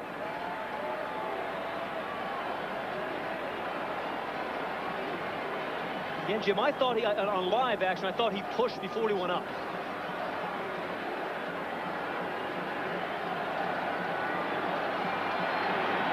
Second down goal. Colorado. Pritchard, Kissick, Flanagan in the full house backfield. Pritchard in motion. Running the option. The late pitch to Flanagan. Looking for the corner. He has it. Touchdown, Colorado.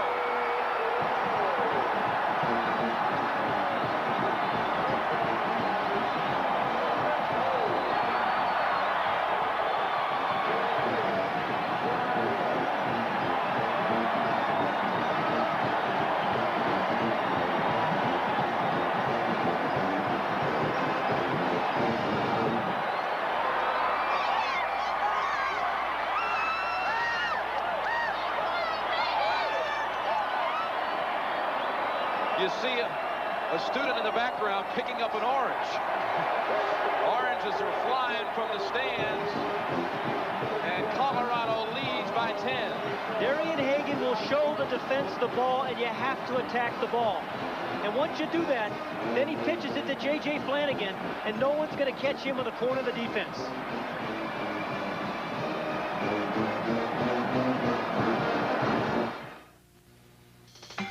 Of the day, and Colorado leads. We talked with Flanagan about this game. You can look back 10, 20 years from now and know that you was a part of one of the greatest Colorado teams that ever played here, and to know that you were a part of it And for me, it's special because I have an opportunity to start in one of the biggest games in Colorado history. He has started, and he has continued. 16 carries, 97 yards, on the brink of breaking the 100-yard barrier. Jim, it's a game of memories. These guys will remember this game as long as they live. J.J. Flanagan has not forgotten last year with his fumble. Missed out on a touchdown attempt for Colorado. This ball will be down in the end zone by Tyrone Hughes. Again, Flanagan a year ago broke out into the open. Had a 43-yard touchdown run, apparently. But at the last minute, the ball just fell loose. He said he's thought about it every night since then. Very important series here, Jim, for the Nebraska offense. Down by 10 points, 8 minutes remain in the third quarter, and all the momentum right now is on the Colorado side of the ball. Carpenter and Clark. Jake Young snaps it to Godowski.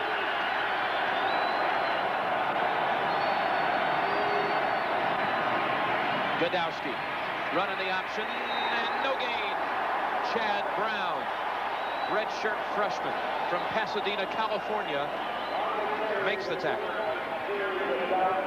Nebraska, the leading rushing team in the nation. 400 yards a game they average. And in the first half, 117 yards.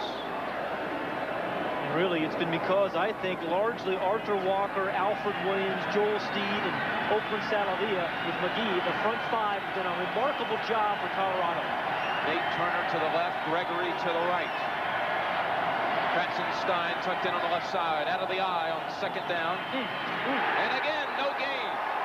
Ken Clark hit by Walker and Steed. You know, assistant coaches don't get enough credit. But Mike Hankwitz, the defensive coordinator for Colorado, said to us yesterday, we need to stunt to win this football game. You see all three guys in the down three position move. They didn't feel like they could just stand in there and take on that big Nebraska offensive line. So Mike Hankwitz, that man right there, has set up a nice defensive game plan. 3rd and 9 for Nebraska.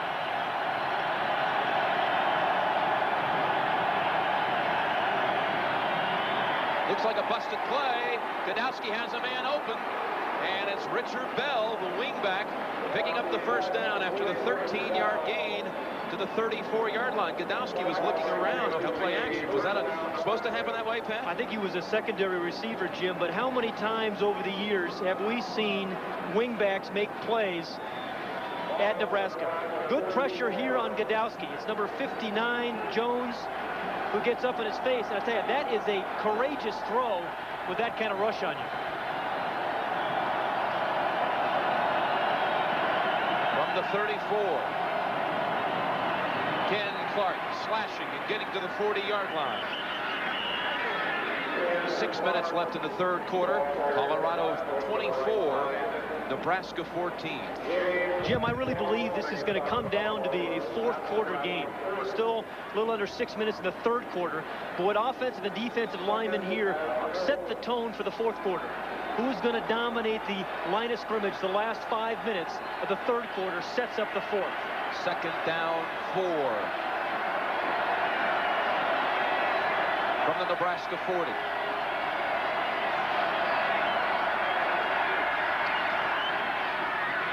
Ken Clark hit first by Bruce Young. And Clark's about a yard short of the first down. Has to get to the 44. We have seen Colorado convert third and short an awful lot, Jim, and now Nebraska comes up with their most important third and short situation in this game. 3rd and 1, trying to get back in the ball game, trailing by 10, and keeping the drive alive. Signals coming in from Hankwitz. 3rd and a yard. 2 tight ends, Washington and Garrett. Carpenter and Clark lined up in the eye behind Godowski. And a timeout signal by Nebraska. So we're inside of 5 minutes to go in the third quarter. Colorado leading by 10. When they're so precious, well, here's the reason why. Nebraska wanted to run that last play to the right. But see, there's three guys right here, including the free safety, Tim James, and that forced Godowski to call the timeout. As you see him move, they're shifting people around. They're causing the offensive quarterback to think. And again, another clever little move by Mike Hankwitz, the defensive coordinator, moving Tim James, his safety, around. The wind really has picked up, as John Dockery alluded to. Nebraska's going into it, but will have the wind at their backs in the final quarter. 3rd and 1, Nebraska.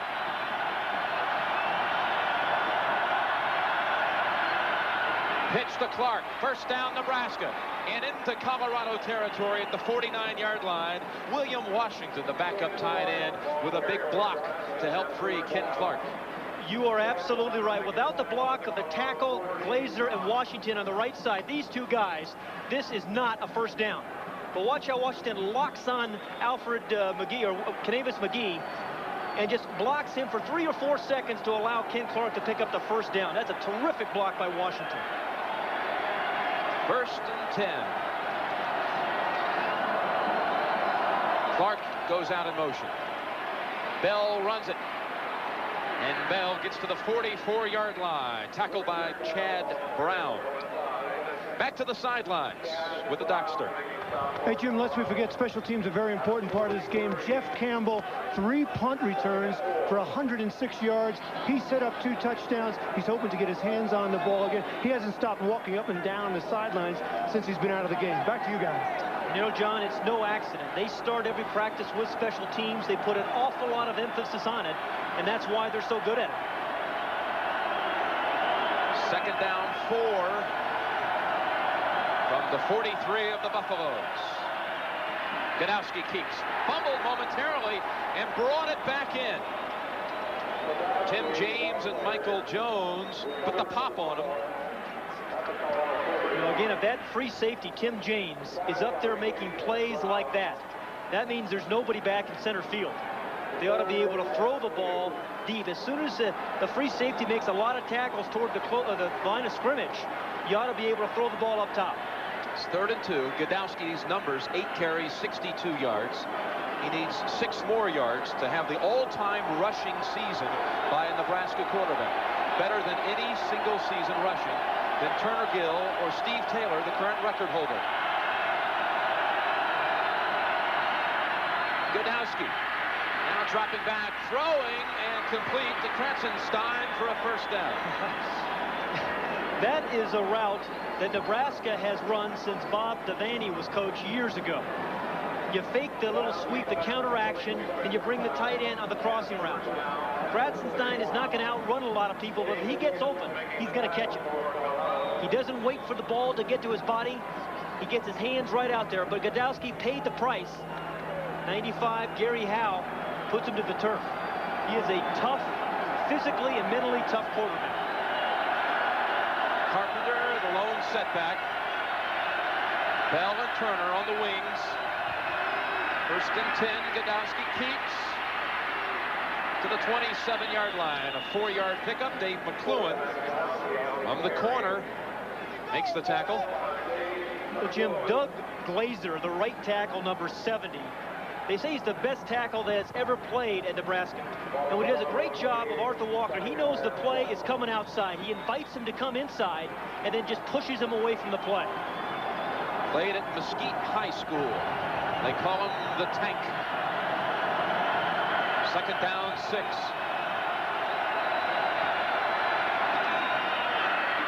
Going with Carpenter. And Carpenter to the 26-yard line. So Tom Osborne faces his third down situation in this drive. The first 2 were 3rd and short situations. Now he's in a little bit longer, 3rd and 4, 3rd and 5 yards. Again, we have not seen them run the screen pass other than the first play of the game, which went for a touchdown, 51 yards, Brian Carpenter. 3rd and 5 as the sun breaks out.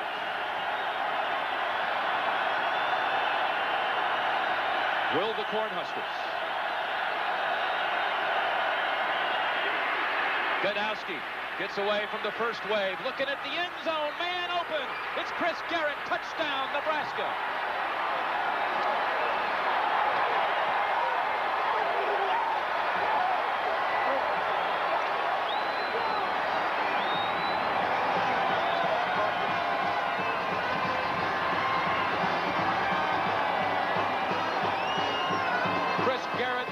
Reception of the year, his second touchdown, and the Cornhuskers can move within 3 with the extra point. Barrios, left-footed soccer-style kicker. Jerry Dunlap on the hold. 24-21 now, Colorado. Two heavyweights going at one another, Jim. And again, to give the offensive line credit here first, because Godowski had an awful lot of time to get this ball off. And then Chris Garrett did a nice job of adjusting to the ball. And Nebraska is right back in it. It all gets started 2:30 Eastern time. So a chance to see Miami for many. Others will get to watch D. Dowis take on powerful BYU. Although BYU has been blasted by Hawaii already this year and struggling against Oregon today.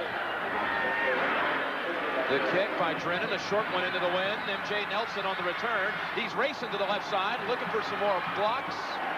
Gets to the 34-yard line. Pat, what about the national championship picture?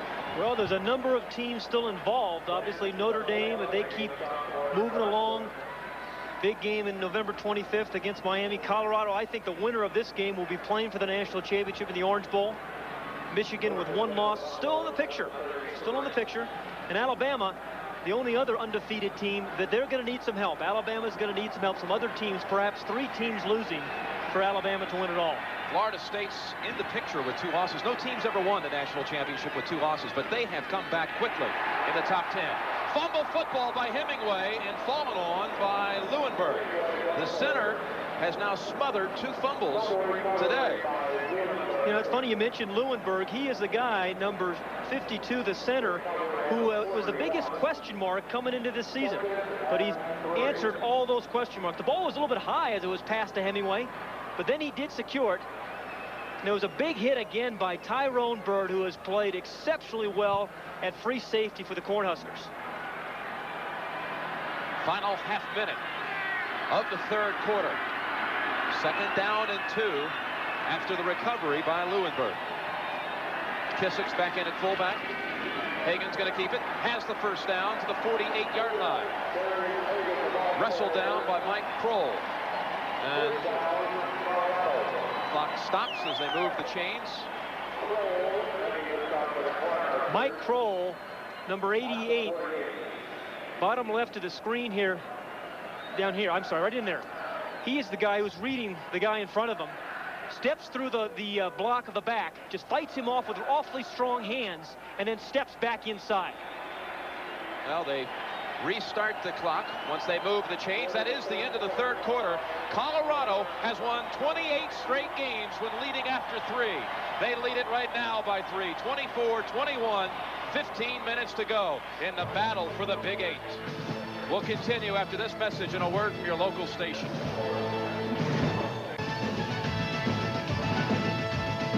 CBS Sports coverage of today's CFA game is sponsored by Kodak Batteries. Depend on us to last longer than ever. The First Brands Corporation, makers of Prestone Advanced Formula Antifreeze. And by Wheaties. Better get your whole grain. Better eat your Wheaties.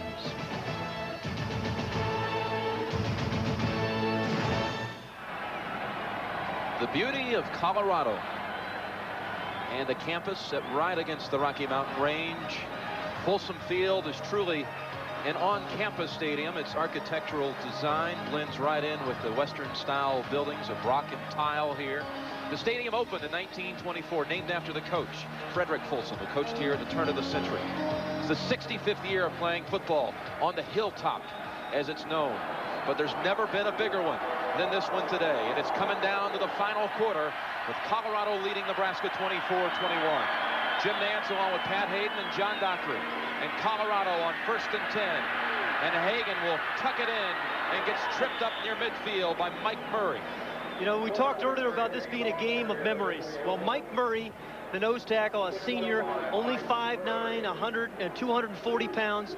This guy will not have a long career in professional football at all. This may be his last really big game, but these kind of memories that he is having today, he'll have the rest of his life. This game means a lot to Mike Murray. It was a walk-on, never even offered a small college scholarship, and starts at nose for Nebraska. 2nd and 8. Flanagan cutting his way, only for a yard. As we go back to John Dockery on the sidelines. John? Hey, Jimmy, I'm with a man who's been in a few big games for Nebraska. Bob Devaney, what does Nebraska have to do at this moment to win this game? Well, we've got to keep up playing good defense. We've had some fine defensive plays in this ball game, and then we've got to take advantage of that win in this last quarter when we got to win and see if we can't get a couple. It'd be nice to get a couple touchdowns on the board. Are you surprised by Colorado? No, I knew Colorado was a very good team, and I knew we had a good team, and I'm very pleased with Jerry Godowski, the way he's come up, and I just hope that we can win. Thanks, Coach. Back to you, Jim. All right, Doc, another 1st down picked up as the bullet pass from Hagan to John Perrick moves the football to the 35-yard line of the Cornhuskers. And that was a frozen rope from Hagan to Perrick. And I think this what makes Darian Hagan a little bit different option quarterback than most people get a chance to see. He has got a strong and accurate arm. He's had some problems with the deep throws today because of the rush, but that ball was right on the mark to Perrick. From the 35 of Nebraska. 1st down. Hemingway now the fullback. Hemingway with the football, and he barrels his way for 3. If you're a lineman and you have a 3-point game, this is what you love. You like to give the ball to the fullback. You like a physical kind of game, smash mouth football. Both teams have called it. You want to seize the opportunity. You want the big fullback to run right behind you. And if you're a defensive lineman for Nebraska, this is your moment in the sun as well. Stunt, make a big play, make something happen. Give your offense a chance to come back and win the game. 2nd down and 7. From the 32.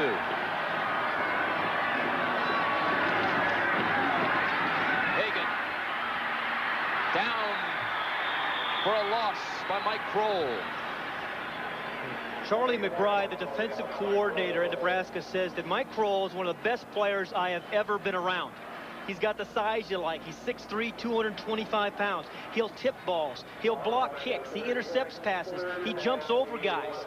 And that time he stops Darian Hagan. Kroll came to Nebraska from Sudbury, Massachusetts. Brought his high school teammate Joe Sims with him. They're both juniors. They both play a key part in this defense for Nebraska. 3rd and 11.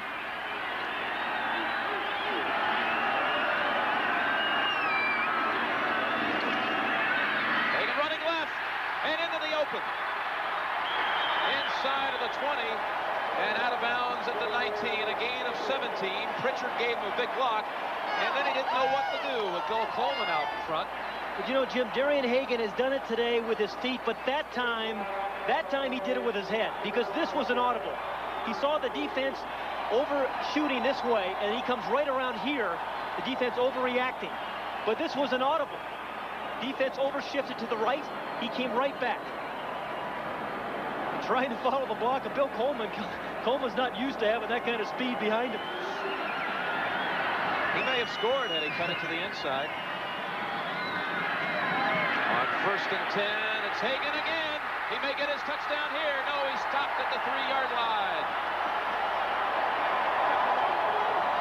A gain of 17, 21 carries for 88 yards. Darian Hagan.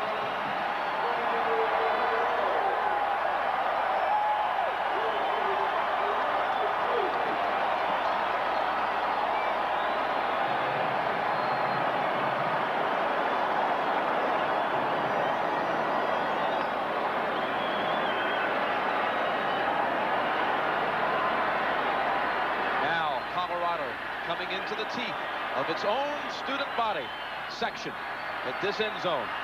1st and goal.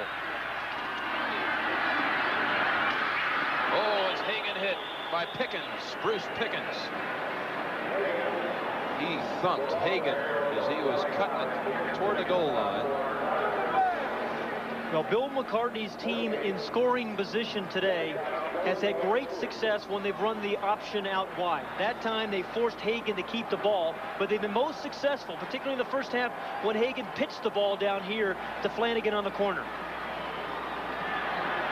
10:45 left in the game.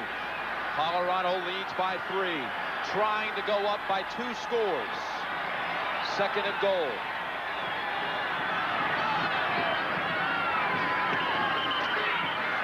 Play is whistled dead. Boy.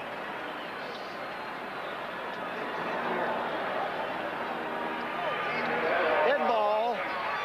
False start on the offense. 2nd down. Well, you know, Jim, they're right down in that corner of the student section. And there's an awful lot of noise down there. And again, Hagan has been calling a lot of audibles. And I think they're having trouble hearing him. Because it looks like there was some miscommunication that time. When he came out, he went one way, the backs went the other. It would have been a busted play. So now 2nd and goal from the 7. Double tight end set, Herrick and Bowman. Hemingway, Pritchard, and Flanagan in the backfield. And again, Hagan is hit, and no gain. Jeff Mills and Ray Valido. Jeff Mills just drilled Hagan that time. Actually, a loss of a yard on that play, Pat. We're inside of 10 minutes now. And again, the penetration here, Jim, that was the key. Good fake there by Hagan, but there's 5 white jerseys around him. And now Colorado is faced with the most important 3rd down of their season.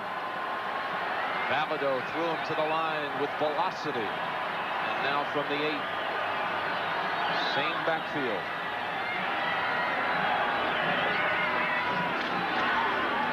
Pitch to Flanagan. And a loss back to the 11-yard line. Kroll comes up, along with Mills and Tyrone Bird. I tell you, Mike Kroll did a sensational job of getting upfield. Number 88, left part of the screen. Hangs back, fights through Pritchard, the block, number 9. And then as Flanagan cuts back, he almost overruns it, but he has enough arm strength to still pull Flanagan down. Culbertson will attempt a 28-yard field goal. This could be a series Colorado regrets. 1st and goal from the 2, a chance to go up 2 scores. They settle for the field goal. It hooks through there. It's good. And it's 27-21. Buffaloes. Less than 9 minutes to go, but Nebraska still within a touchdown. Agonizing minutes. And Nebraska will have the wind at its back. Down 6. With, again, an Orange Bowl spot on the line here at Boulder.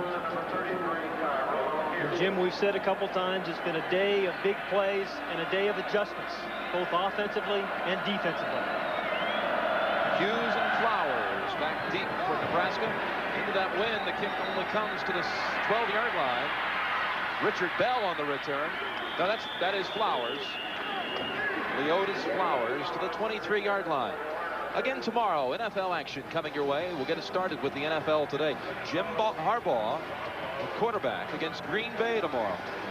Some will see the Rams. Been sluggish of late against Minnesota.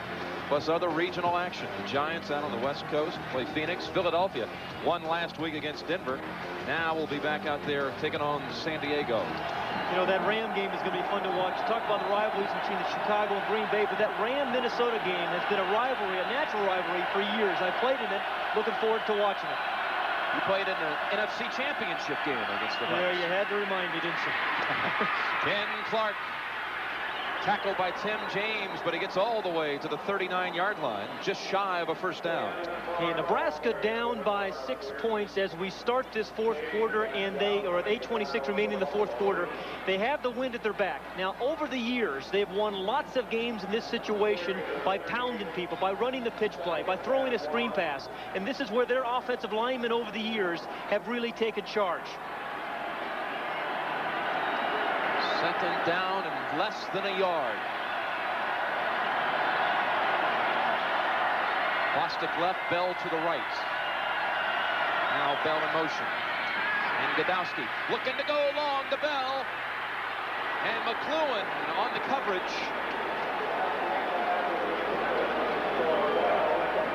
I'll tell you, that was a nice recovery by McLuhan because he was beaten early by Richard Bell. Not the best pass of the day by Godowski, but Godowski's had a good day passing. He's thrown 3 touchdowns. Oh, wow. Is that a stretch? Is that a stretch? Rehearsing your ad-libs last night again, huh? Hey, this guy, seriously, Pat, has accounted this year for 24 touchdowns. Godowski has rushed for 12. He's thrown for 12 touchdowns. And he's always overshadowed. Now he has a chance to drive Nebraska to victory. It's 3rd down and less than a yard. Ken Clark looking for it. He gets the first down and up to the 45-yard line. This drive, Jim, may very well be for a national championship, because the winner of this game, I believe, will go on to the Orange Bowl and play for the national championship. Now, Colorado may not get the ball back if Nebraska can drive it here. They're grinding it out, 7:46 remaining in the 4th quarter. They're trying to eke out as many first downs as they can, still get the ball in the end zone and kick the extra point. You kind of sense this could be a big drive here by Nebraska. Trailing by 6. With 7 minutes, 30 seconds to go in the contest. 1st and 10 from their own 45. Ken Clark. No, that's actually Nate Turner from a wing getting to the 49-yard line. Pick up a 4. Nate Turner. Well, big old, see the right guard and right tackle there. Bill Babora and Doug Glazer come out and lead the way for Turner. Glazer, it's high honors to be able to be claimed as the greatest tackle in the history of Nebraska football. Label put on him by Tom Osborne yesterday. And they asked him to do everything at Nebraska, and he's able to do it. Pass block, run block, pull. Ken Clark is out. Leotis Flowers is the tailback. 2nd down. Flowers carries. He's hit immediately by Walker and spins back to the line of scrimmage. And Jim, again, it was the stunt that time by Arthur Walker. He goes right by Doug Glazer, right here. Watch the stunt inside.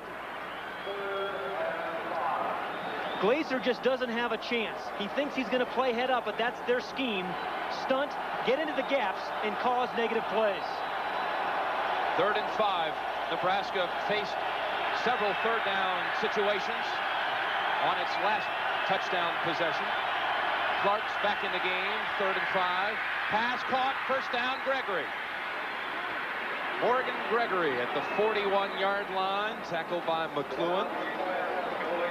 Again, this is a guy, Pat, Godowski, who just seems to get overshadowed, but his numbers are tremendous. In fact, you talked about Hagan. Godowski has accounted for more touchdowns than quarterbacks Hagan, Harris, and Tony Rice this year, all Heisman candidates. You know, I think he gets lost in the shuffle here at Nebraska, but he is having a staggering year, playing really well. Only been intercepted twice, throwing 12 touchdowns and running for 12. 1st down, he pitches it to Clark, cutting, looking for a hole, and getting to the 35-yard line. Clark's kind of getting warmed up now, you sense, don't you, Pat? He's one of those guys, the more you give Ken Clark the ball, the better he feels, the more comfortable he feels. He's a power back, and he doesn't need a lot of room to make a move. Lots of running backs need a big hole to make a move and fake a guy out, but not Ken Clark. He can put a move on in very close quarters. Clark's moving in on 120 carries, 94 yards. 2nd down and 4. They go inside with Carpenter, and he picks up the 1st down for Nebraska to the 30-yard line, and inside of 5 minutes. Just what Nebraska and Tom Osborne wanted exactly to do. They are thinking score, use as much time on this clock, the 4:55, as they can, and not give the ball back to Colorado. Touchdown and an extra point could win it.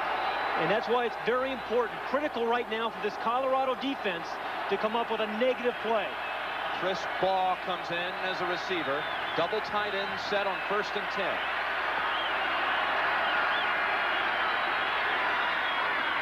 Ken Clark, only a yard. Gary Howe and Canavis McGee on the tackle. Well, this has really been amazing, this drive to me. We have seen Nebraska do a number of different things. Throw the ball in a critical situation when they had to. They've run the ball up the middle with Carpenter. They've run the ball outside with Power. This is a very similar drive to the one we saw last week when we were at Penn State. Penn State drove it and utilized Blair Thomas almost all the way downfield before missing the game-winning field goal at the end. Now Godowski was looking to throw. He'll run it, and he's out of bounds at the 24-yard line. You have talked about Godowski and how he gets overlooked. You watch film of Godowski and you think, he can't hurt me. But the more and more film you watch of him, the more concerned you get. Because that's a play they should have stopped him really for no gain. Well, he's got 10 carries, 71 yards, and with that run, he sets the school rushing mark in one season by a quarterback for rushing, breaking Steve Taylor's mark. Well, Jim, again, you have mentioned that what's on the line for this game. A Big 8 championship, perhaps, a national championship possibility, and now the biggest third down for Nebraska on 3rd and 4.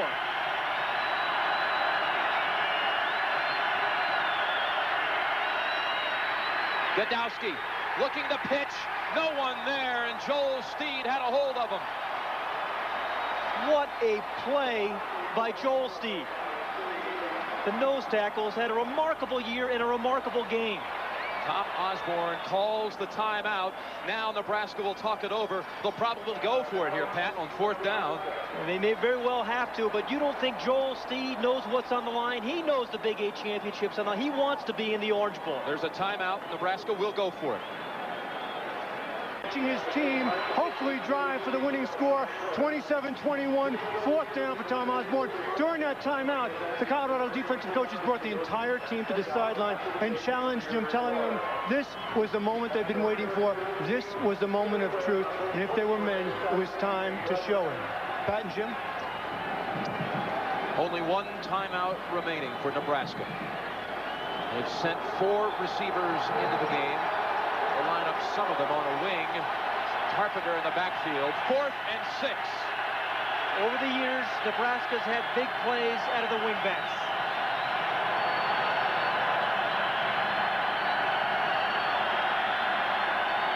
Got one-on-one coverage with Bostic. But they go to Bell, and it's incomplete. The pass was short.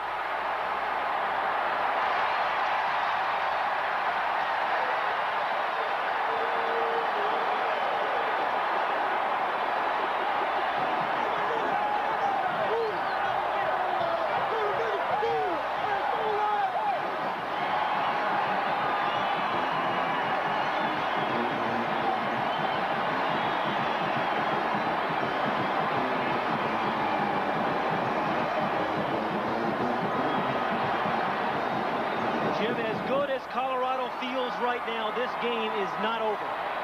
3:28 remaining. Nebraska still has one timeout. Defense must shut them down right here. Not allow Colorado to pick up a 1st down.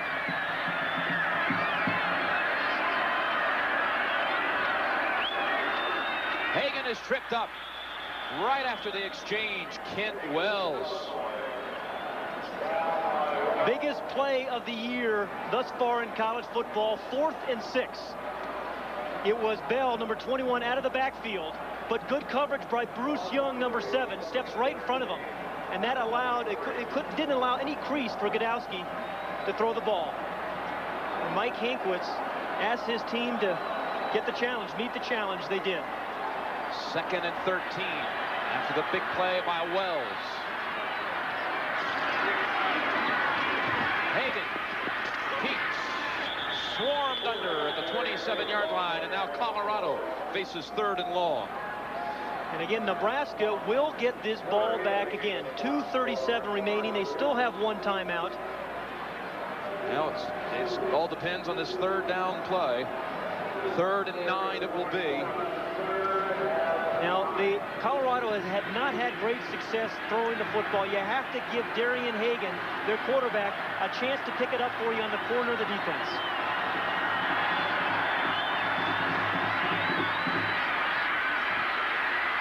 Nebraska will get the football back. Mike Murray ran down the line on the option and stayed with Hagan. And now the Cornhuskers use their final timeout.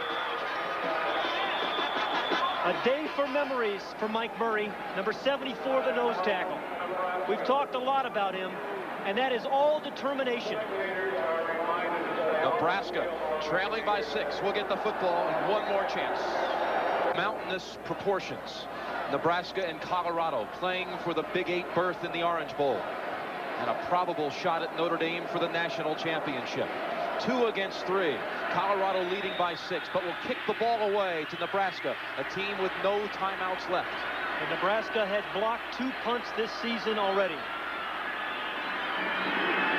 Come charging in. Pickens came from the outside, but Ruin got it away. And now Hughes lets it bounce around. Poor judgment. And now Nebraska will have to drive 88 yards to get to Miami. That's a ball he has got to catch. Hughes, number 33, has got to catch that ball. And that's an incredibly big play into that wind. 62-yard punt into a very stiff wind.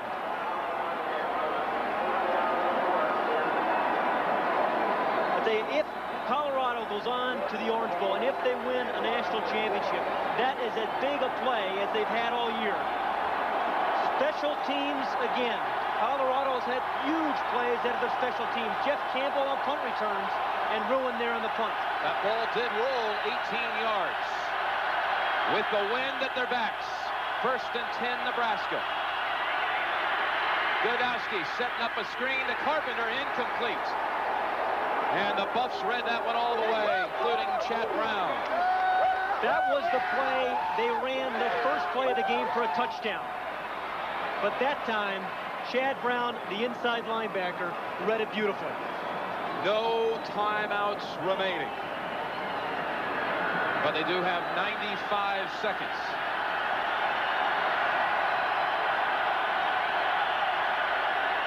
Chip Baugh to the left. Gregory to the right. This is the end zone where it gets especially loud. Nebraska has thrown the ball effectively this year when it's been a surprise. It is not a surprise now.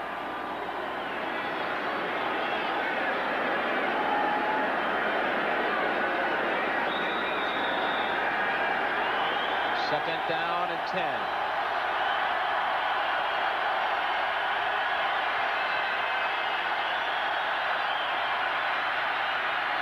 Godowski has Gregory open. Incomplete. The nickelback, Greg Thomas, came over and batted it away. But Gregory, for a fleeting second, was open. Well, you know, virtually every player has contributed on this defensive team. But now Godowski facing 3rd and 10. The thing that goes through a quarterback's mind here is make sure my receivers get the 10 yards on the route. Don't run a route at 8 yards. Go 12 at least. And you want to get a ball to a receiver on the move. 3rd and 10.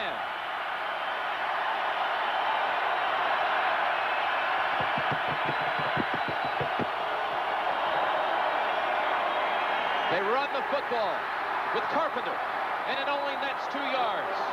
Everybody will question Tom Osborne on that call, but it was a nickel defense. He thought he had a chance for a big play up the middle. The element of surprise, but again, the Colorado defense answered the question. Wow. Clock is running, but more importantly, this is 4th down.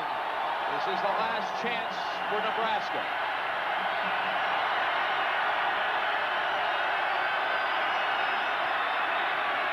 Godowski to Gregory, 1st down, and he's out of bounds. Boy, he had an open sideline ahead of him, But it's a Nebraska first down, and it stops the clock with 49 seconds. Well, we have seen athletes respond to incredible pressure today. Once again, Godowski, big cushion there by McClure, number 12. He is wide open. He tries to drive on him, but then I did almost a critical error. He had the head on the wrong side, and had not Gregory stepped out of bounds, he's gone. No timeouts again. 49 seconds remaining. 72 yards away from victory. Godowski across the middle. What a catch! Wow, Richard Bell leaping up with one hand and bringing it down. Great players respond in big games. And Richard Bell just made one of the best catches I have ever seen under this kind of pressure, because he is well covered. And Godowski throws it off the wrong foot. The left hand goes up and catches it in one pass, one hand, then he gets drilled by Thomas. 20-yard gain. The clock had been stopped to move the chains. Now it's put back into play. Left sideline and incomplete. Two Cornhuskers in the area. Turner and Ball. It is really fun to watch athletes like we are today, Jim, respond under these circumstances, and both teams have. Godowski's done one thing and Hagen's answered. The offensive line on one squad, the defensive line on the other. Bill McCartney says it's the biggest game I've ever coached, and he actually looks like he's enjoying it, smiling on the sidelines.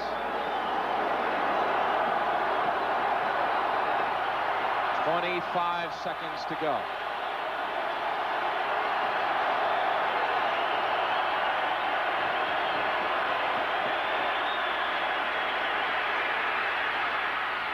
Bell again, incomplete. It actually, had he caught it and been stopped right there in the middle of the field, Nebraska may not even got another play off anyway. Yeah, with 19 seconds remaining, they have to throw the ball way downfield. They can't just afford to try to get it into first down. This can't be a 10-yard pattern. It has to be a deep pattern. Third down and 52 yards to victory.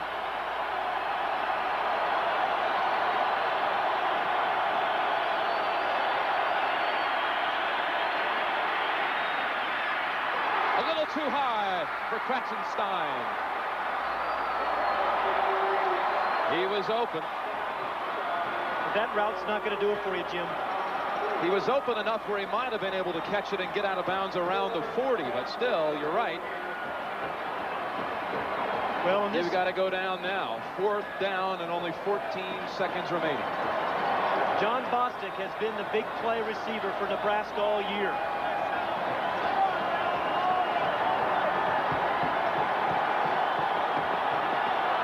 Folks in Colorado, get ready to call for reservations to Miami.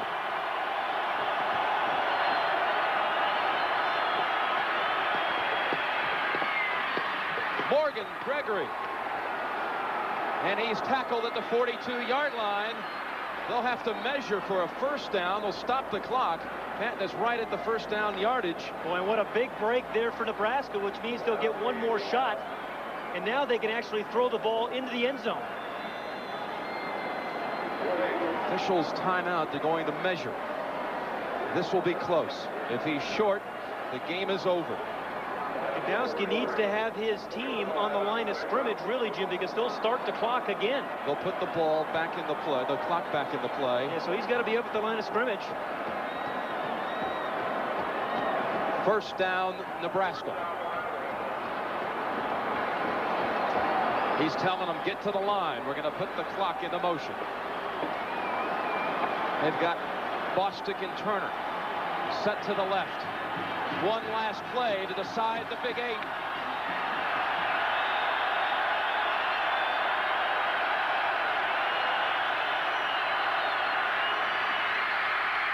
He's past the line of scrimmage. He's past the line of scrimmage, and it's incomplete anyway.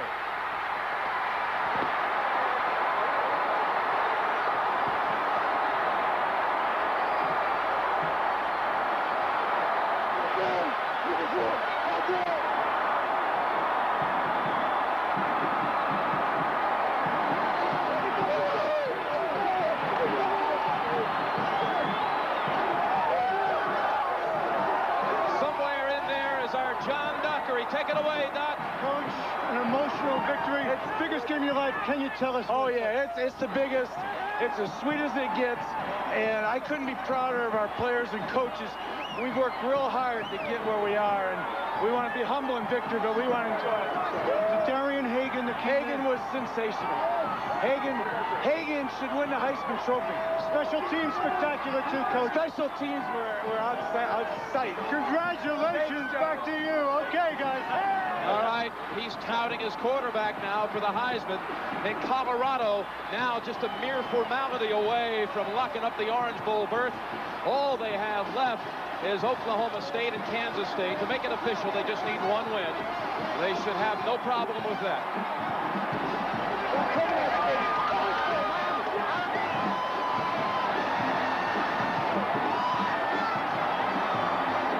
It took 100 years of Colorado football to get in position to play for a national championship. It took about 10 seconds for the goalpost to come down today in Boulder.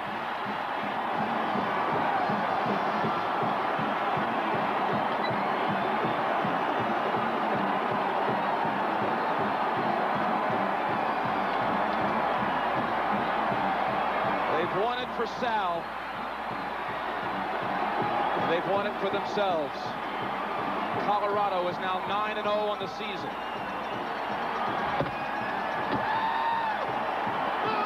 This team driven by the courage and memory of their deceased spiritual leader, Sal, who only hours before he passed away on September 23rd wrote these words to his teammates. Don't be saddened that you no longer see me in the flesh, because I will always be with you in spirit. Hold me dear to your hearts, as you know I do all of you. I love you all. Go get them and bring home the Orange Bowl. It was signed, Love, Sal.